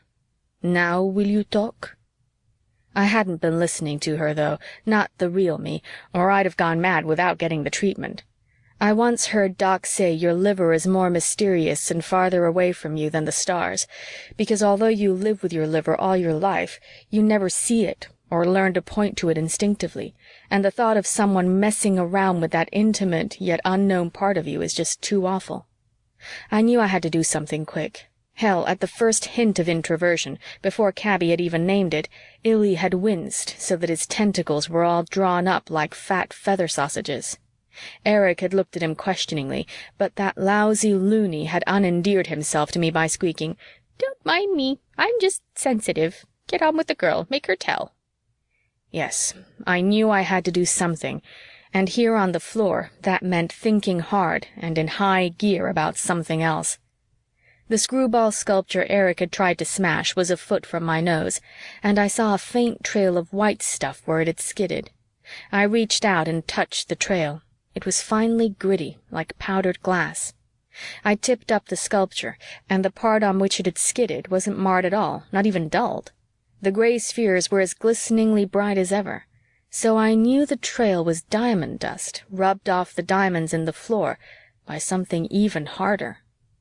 That told me the sculpture was something special, and maybe Doc had had a real idea in his pickled brain when he'd been pushing the thing at all of us and trying to tell us something. He hadn't managed to say anything then, but he had earlier when he'd been going to tell us what to do about the bomb, and maybe there was a connection. I twisted my memory hard and let it spring back, and I got inverse bosh. Bosh indeed. Bosh and inverse bosh to all boozers, rusky or otherwise. So I quick tried the memory trick again, and this time I got glovsh, and then I grasped and almost sneezed on diamond dust as I watched the pieces fit themselves together in my mind like a speeded-up movie reel.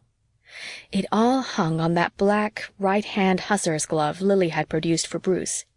Only she couldn't have found it in stores because we'd searched every fractional pigeonhole later on, and there hadn't been any gloves there, not even the left-hand mate there would have been. Also, Bruce had had 2 left-hand gloves to start with, and we had been through the whole place with a fine-tooth comb, and there had only been the 2 black gloves on the floor where Bruce had kicked them off the bar. Those 2, and those 2 only, the left-hand glove he'd brought from outside, and the right-hand glove Lily had produced for him. So, a left-hand glove had disappeared. The last I'd seen of it, Lily had been putting it on her tray, and a right-hand glove had appeared, which could only add up to one thing. Lily had turned the left-hand glove into an identical right. She couldn't have done it by turning it inside out the ordinary way, because the lining was different.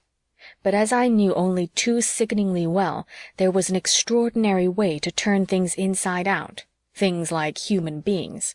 You merely had to put them on the inverter in surgery and flick the switch for full inversion. Or you could flick it for partial inversion and turn something into a perfect three-dimensional mirror image of itself, just what a right-hand glove is of a left. Rotation through the fourth dimension, the science boys call it. I've heard of it being used in surgery on the highly asymmetric Martians, and even to give a socially impeccable right hand to a man who'd lost one by turning an amputated right arm into an amputated left. Ordinarily, nothing but live things are ever inverted in surgery, and you wouldn't think of doing it to an inanimate object, especially in a place where the doc's a drunk and the surgery hasn't been used for hundreds of sleeps. But when you've just fallen in love, you think of wonderful, crazy things to do for people. Drunk with love, Lily had taken Bruce's extra left-hand glove into surgery, partially inverted it, and got a right-hand glove to give him. What Doc had been trying to say with his inverse Bosch was invert the box, meaning we should put the bronze chest through full inversion to get at the bomb inside to disarm it. Doc, too, had got the idea from Lily's trick with the glove. What an inside-out tactical atomic bomb would look like I could not imagine, and did not particularly care to see. I might have to, though, I realized. But the fast-motion film was still running in my head. Later on, Lily had decided, like I had, that her lover was going to lose out in his plea for mutiny unless she could give him a really captive audience. And maybe, even then, she had been figuring on creating the nest for Bruce's chicks, and all those other things we'd believed in for a while. So she'd taken the Major Maintainer and remembered the glove, and not many seconds later she had set down on a shelf of the art gallery an object that no one would think of questioning, except someone who knew the gallery by heart. I looked at the abstract sculpture a foot from my nose, at the clustered gray spheres the size of golf balls. I had known that the inside of the Maintainer was made up of vastly tough, vastly hard giant molecules, but I hadn't realized they were quite that big. I said to myself, Greta, this is going to give you a major psychosis, but you're the one who has to do it, because no one is going to listen to your deductions when they're all practically living on negative time already. I got up as quietly as if I were getting out of a bed I shouldn't have been in. There are some things entertainers are good at, and Cabby was just saying, "You go mad in about 50 heartbeats." Everybody on their feet was looking at Lily. Sid seemed to have moved, but I had no time for him except to hope he hadn't done anything that might attract attention to me. I stepped out of my shoes and walked rapidly to surgery. There's one good thing about this hardest floor anywhere, it doesn't creak. I walked through the surgery screen that is like a wall of opaque, odorless cigarette smoke, and I concentrated on remembering my snafu'd nurse's training, and before I had time to panic, I had the sculpture positioned on the gleaming table of the inverter. I froze for a moment when I reached for the inversion switch, thinking of the other time and trying to remember what it had been that bothered me so much about an inside-out brain being bigger and not having eyes. But then I either thumbed my nose at my nightmare or kissed my sanity goodbye, I don't know which, and twisted the switch all the way over. And there was the Major Maintainer winking blue about 3 times a second, as nice as you could want it.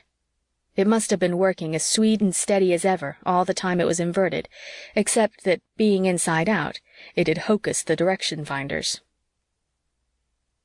End of chapter 14.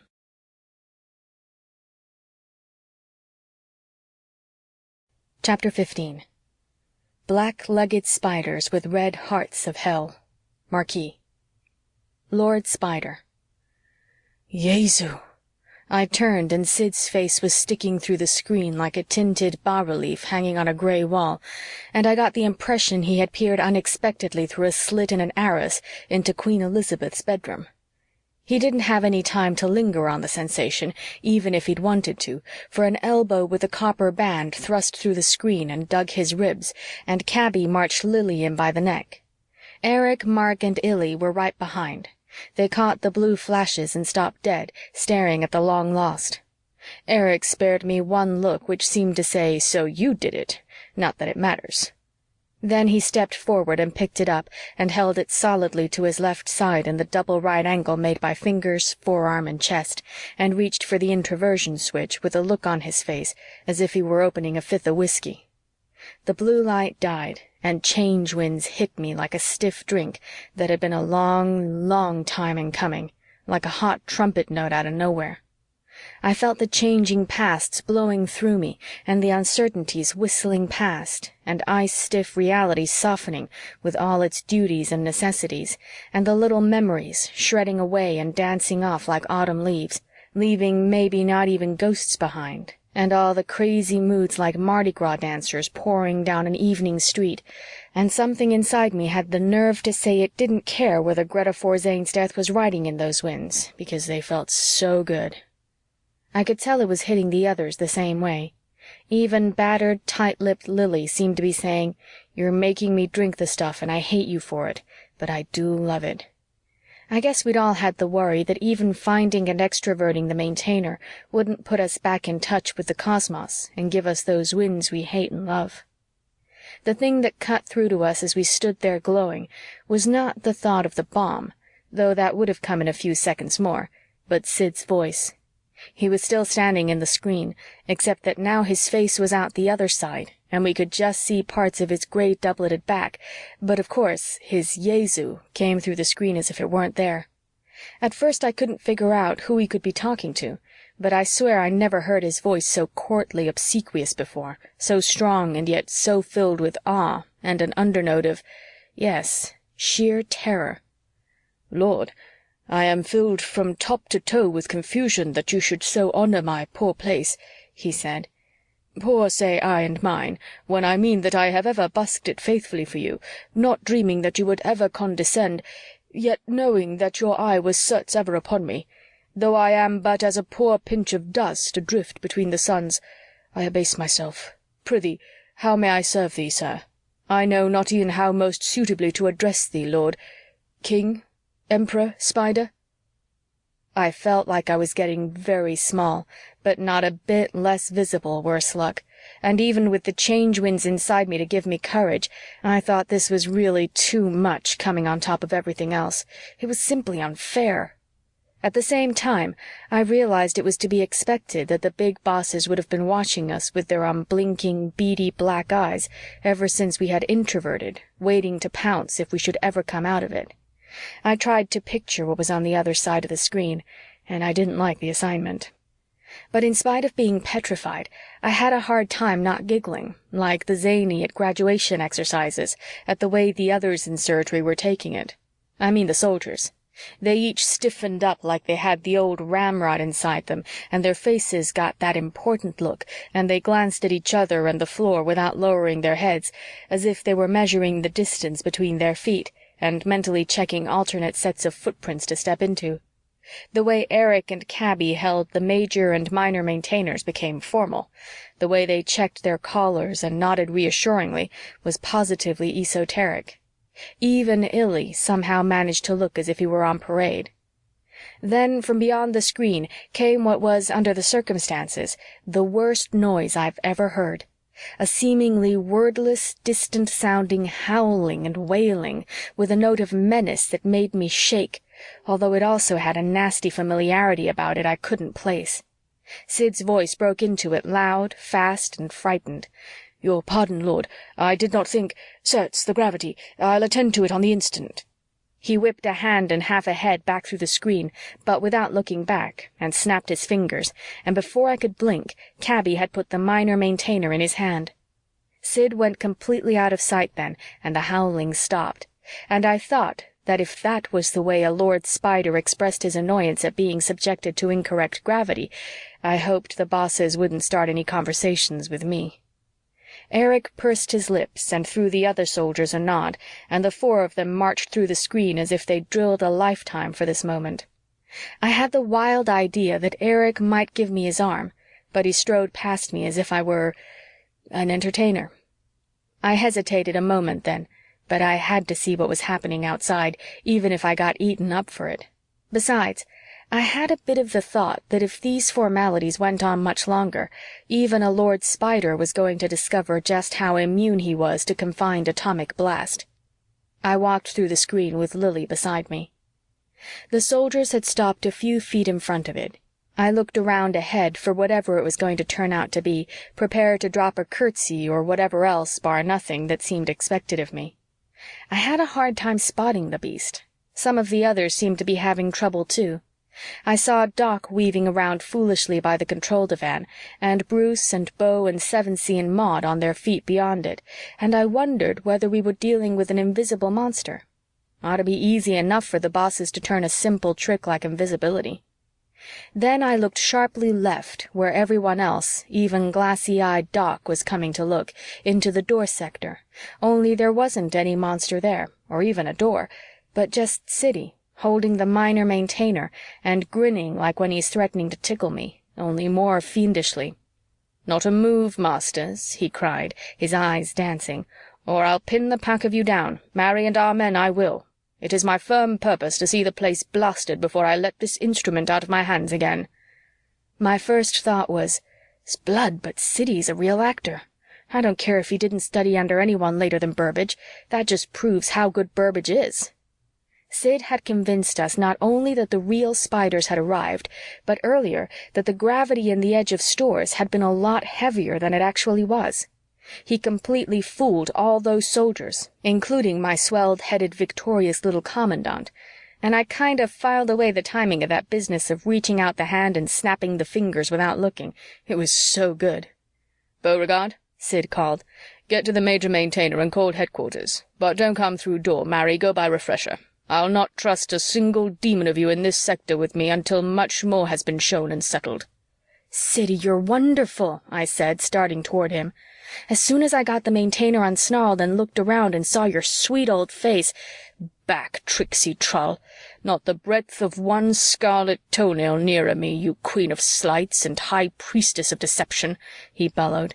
"You least of all do I trust. Why you hid the Maintainer I know not, faith, but later you'll discover the truth to me, or I'll have your gizzard."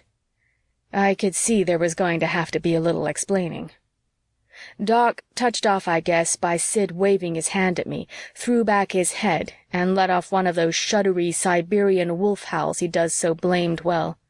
Sid waved toward him sharply and he shut up, beaming toothily, but at least I knew who was responsible for the spider wail of displeasure that Sid had either called for, or more likely, got as a gift of the gods and used in his act.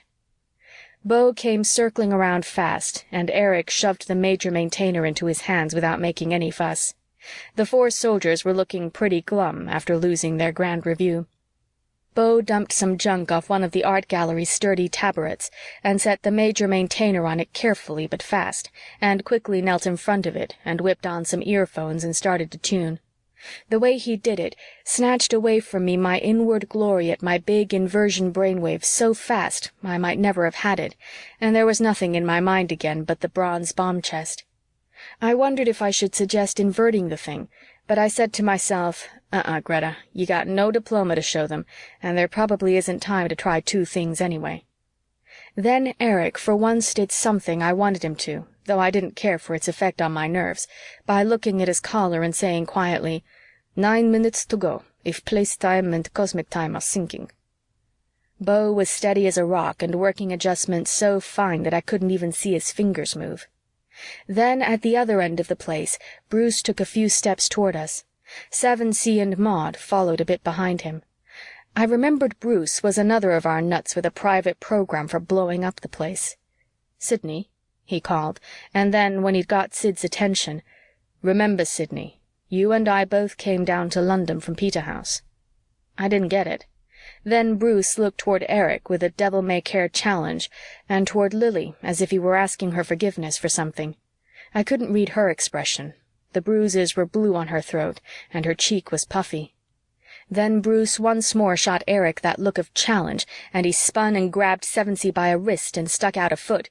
Even half-horses aren't too sharp about infighting, I guess, and the satyr had every right to feel at least as confused as I felt, and sent him stumbling into Maud, and the two of them tumbled to the floor in a jumble of hairy legs and pearl-gray frock. Bruce raced to the bomb chest. Most of us yelled, "Stop him, Sid! Pin him down!" or something like that. I know I did, because I was suddenly sure that he'd been asking Lily's pardon for blowing the two of them up, and all the rest of us too, the love-blinded stinker. Sid had been watching him all the time, and now he lifted his hand to the minor maintainer. But then he didn't touch any of the dials, just watched and waited, and I thought, Shaitan save us, does Siddy want in on death too? Ain't he satisfied with all he knows about life? Bruce had knelt and was twisting some things on the front of the chest, and it was all as bright as if he were under a bank of Klieg lights, and I was telling myself I wouldn't know anything when the fireball fired, and not believing it, and 7C and Maud had got unscrambled and were starting for Bruce, and the rest of us were yelling at Sid, except that Erich was just looking at Bruce very happily, and Sid was still not doing anything, and it was unbearable, except just then I felt the little arteries start to burst in my brain like a string of firecrackers, and the old aorta pop, and for good measure a couple of valves come unhinged in my ticker, and I was thinking, well, now I know what it's like to die of heart failure and high blood pressure, and having a last quiet smile at having cheated the bomb, when Bruce jumped up and back from the chest. "That does it," he announced cheerily. "She's as safe as the Bank of England." 7C and Maud stopped themselves just short of knocking him down, and I said to myself, "Hey, let's get a move on. I thought heart attacks were fast." Before anyone else could speak, Beau did. He had turned around from the major maintainer and pulled aside one of the earphones. "I got headquarters," he said crisply. "They told me how to disarm the bomb. I merely said I thought we ought to know. What did you do, sir?" he called to Bruce. "There's a row of 4 anks just below the lock. The first to your left, you give a quarter turn to the right, the second a quarter turn to the left, same for the fourth, and you don't touch the third." "That is it, sir," Beau confirmed. The long silence was too much for me. I guess I must have the shortest span for unspoken relief going. I drew some nourishment out of my restored arteries into my brain cells and yelled, "Siddy, I know I'm a tricksy trull and the high vixen of all foxes, but what the hell is Peterhouse?" "The oldest college at Cambridge," he told me rather coolly. End of Chapter 15. Chapter 16. Familiar with infinite universe sheafs and open-ended postulate systems? The notion that everything is possible, and I mean everything, and everything has happened. Everything. Heinlein. The Possibility Binders. An hour later, I was nursing a weak highball and a black eye in the sleepy-time darkness on the couch farthest from the piano, half watching the highlighted party going on around it and the bar, while the place waited for rendezvous with Egypt and the Battle of Alexandria. Sid had swept all our outstanding problems into one big bundle, and since his hand held the joker of the minor maintainer, he had settled them all as high-handedly as if they'd been those of a bunch of schoolkids. It amounted to this. We'd been introverted when most of the damning things had happened, so presumably only we knew about them, and we were all in so deep, one way or another, that we'd all have to keep quiet to protect our delicate complexions. Well, Erich's triggering the bomb did balance rather neatly Bruce's incitement to mutiny, and there was Doc's drinking, while everybody who had declared for the peace message had something to hide. Mark and Cabby I felt inclined to trust anywhere, Maud for sure, and Erich in this particular matter, damn him. Illy I didn't feel at all easy about, but I told myself there always has to be a fly in the ointment, a darn big one this time, and furry. Sid didn't mention his own dirty linen, but we knew he'd flopped badly as boss of the place and only recouped himself by that last-minute flimflam. Remembering Sid's trick made me think for a moment about the real spiders. Just before I'd snuck out of surgery, I'd had a vivid picture of what they must look like, but now I couldn't get it again. It depressed me, not being able to remember. Oh, I probably just imagined I'd had a picture, like a hophead on a Secret of the Universe kick. Me ever find out anything about the spiders? Except for nervous notions like I'd had during the recent fracas? What a laugh. The funniest thing, ha-ha, was that I had ended up the least trusted person. Sid wouldn't give me time to explain how I'd deduced what had happened to the maintainer, and even when Lily spoke up and admitted hiding it, she acted so bored I don't think everybody believed her, although she did spill the realistic detail that she hadn't used partial inversion on the glove. She'd just turned it inside out to make it a right, and then done a full inversion to get the lining back inside. I tried to get Doc to confirm that he'd reasoned the thing out the same way I had, but he said he'd been blacked out the whole time, except during the first part of the hunt, and he didn't remember having any bright ideas at all. Right now he was having Maud explain to him twice, in detail, everything that had happened. I decided it was going to take a little more work before my reputation as a great detective was established. I looked over the edge of the couch and just made out in the gloom one of Bruce's black gloves. It must have been kicked there. I fished it up. It was the right-hand one, my big clue, and was I sick of it. Got mittens. God forbid. I slung it away, and like a lurking octopus, Illy shot up a tentacle from the next couch, where I hadn't known he was resting, and snatched the glove like it was a morsel of underwater garbage. These ETs can seem pretty shuddery non-human at times. I thought of what a cold-blooded, skin-saving louse Illy had been, and about Sid and his easy suspicions, and Eric and my black eye, and how, as usual, I'd got left alone in the end. My men. Bruce had explained about being an A-Tech. Like a lot of us, he'd had several widely different jobs during his first weeks in the Change World, and one of them had been a secretary to a group of the minor atomics boys from the Manhattan Project Earth satellite days. I gathered he'd also absorbed some of his bothersome ideas from them. I hadn't quite decided yet what species of heroic heel he belonged to, but he was thick with Mark and Eric again. Everybody's men. Sid didn't have to argue with anybody. All the wild compulsions and mighty resolves were dead now, anyway until they'd had a good long rest. I sure could use one myself, I knew. The party at the piano was getting wilder. Lily had been dancing the black bottom on top of it, and now she jumped down into Sid's and Sevensee's arms, taking a long time about it. She'd been drinking a lot, and her little gray dress looked about as innocent on her as diapers would on Nell Gwyn. She continued her dance, distributing her marks of favor equally between Sid, Eric, and the satyr. Beau didn't mind a bit, but serenely pounded out "Tonight's the night," which she'd practically shouted to him not 2 minutes ago. I was glad to be out of the party. Who can compete with a highly experienced, utterly disillusioned 17-year-old really throwing herself away for the first time? Something touched my hand. Illy had stretched a tentacle into a furry wire to return me the black glove, although he ought to have known I didn't want it. I pushed it away, privately calling Illy a washed-out moronic tarantula, and right away I felt a little guilty. What right had I to be critical of Illy? Would my own character have shown to advantage if I'd been locked in with 11 octopoids 1 billion years away? For that matter, where did I get off being critical of anyone? Still, I was glad to be out of the party, though I kept on watching it. Bruce was drinking alone at the bar. Once Sid had gone over to him, and they'd had one together, and I'd heard Bruce reciting from Rupert Brooke those deliberately corny lines, "For England's the one land I know, where men with splendid hearts may go, and Cambridgeshire of all England, the shire for men who understand." And I'd remembered that Brooke, too, had died young in World War I, and my ideas had got fuzzy.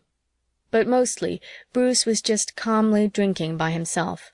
Every once in a while, Lily would look at him and stop dead in her dancing and laugh.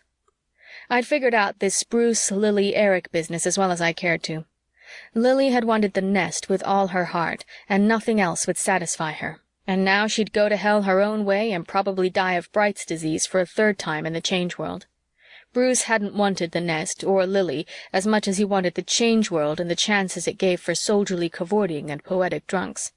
Lily's seed wasn't his idea of healing the cosmos. Maybe he'd make a real mutiny someday, but more likely he'd stick to barroom epics. His and Lily's infatuation wouldn't die completely, no matter how rancid it looked right now. The real love angle might go, but change would magnify the romance angle, and it might seem to them like a big thing of a sort if they met again. Eric had his camarade, shaped to suit him, who'd had the guts and cleverness to disarm the bomb he'd had the guts to trigger.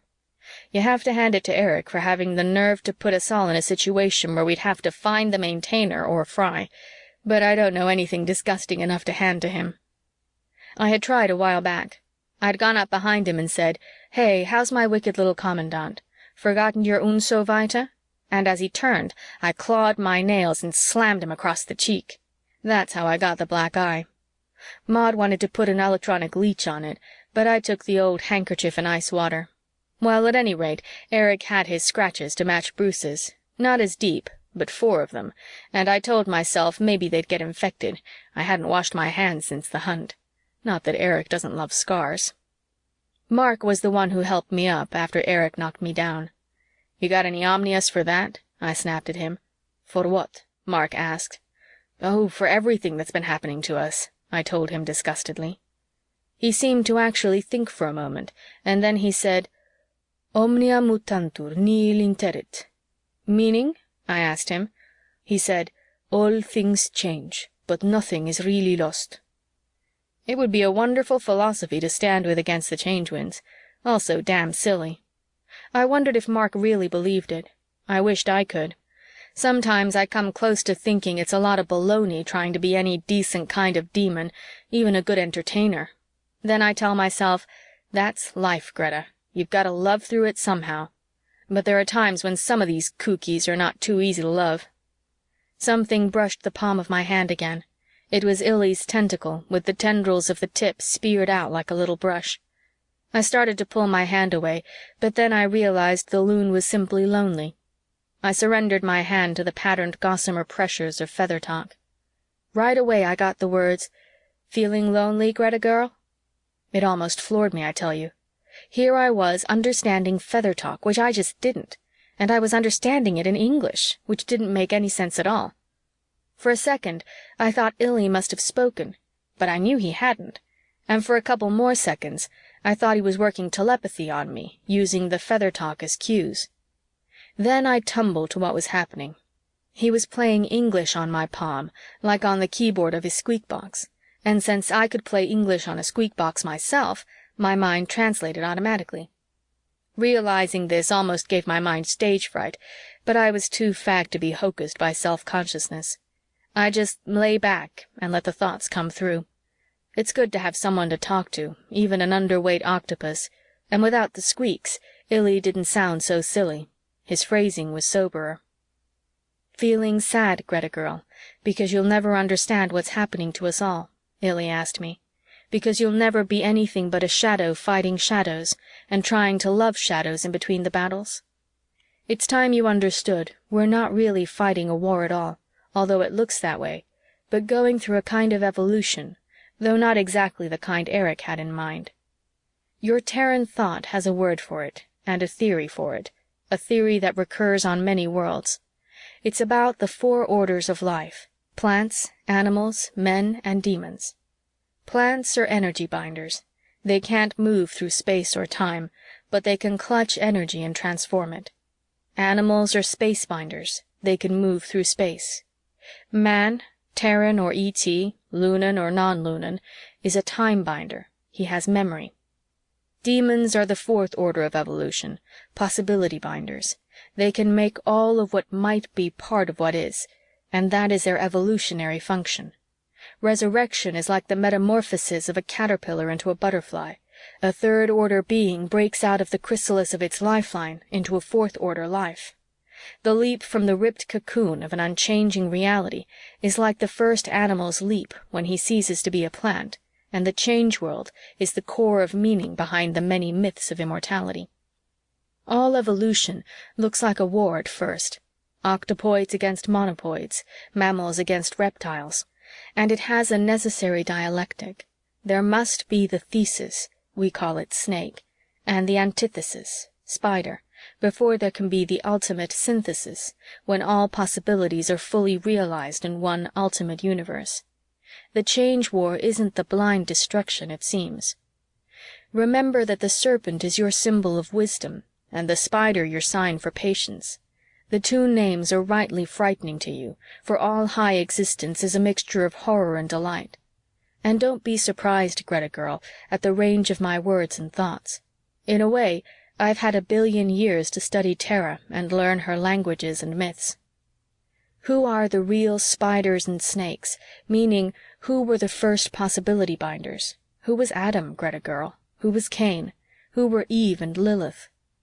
In binding all possibility, the demons also bind the mental with the material. All fourth-order beings live inside and outside all minds, throughout the whole cosmos. Even this place is, after its fashion, a giant brain. Its floor is the brain pan, the boundary of the void is the cortex of gray matter. Yes, even the major and minor maintainers are analogues of the pineal and pituitary glands, which in some form sustain all nervous systems. There's the real picture, Greta girl.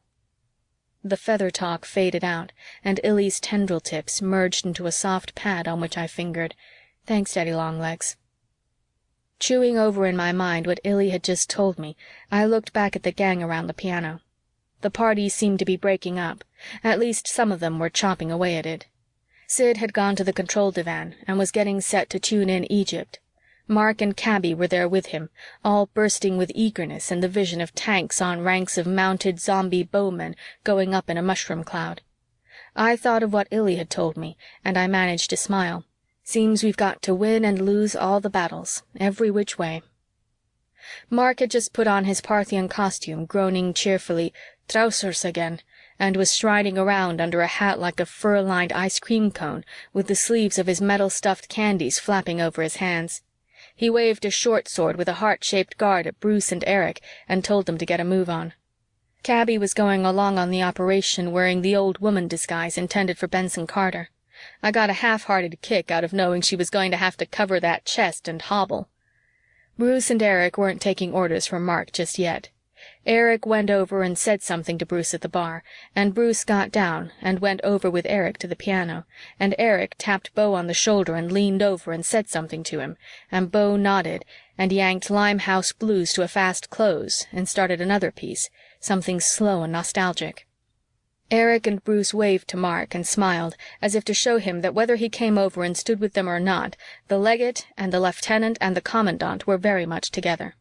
And while Sevensee hugged Lily with a simple enthusiasm that made me wonder why I've wasted so much imagination on genetic treatments for him, Erich and Bruce sang, "To the legion of the lost ones, to the cohort of the damned, to our brothers in the tunnels outside time, sing 3 change-resistant zombies raised from death and robot-crammed, and commandos of the spiders, here's to crime. We're 3 blind mice on the wrong time track. Hush, hush, hush. We've lost our now and we'll never get back. Hush, hush, hush. Change commandos out on the spree, damned through all possibility. Ghost girls, think kindly on such as we. Hush, hush, hush." While they were singing, I looked down at my charcoal skirt and over at Maud and Lily, and I thought, 3 gray hustlers for 3 black hussars. That's our speed. Well, I'd never thought of myself as a high-speed job, winning all the races. I wouldn't feel comfortable that way. Come to think of it, we've got to lose and win all the races in the long run, the way the course is laid out. I fingered to Illy, "That's the picture, all right, Spider-Boy." End of chapter 16. End of The Big Time by Fritz Leiber.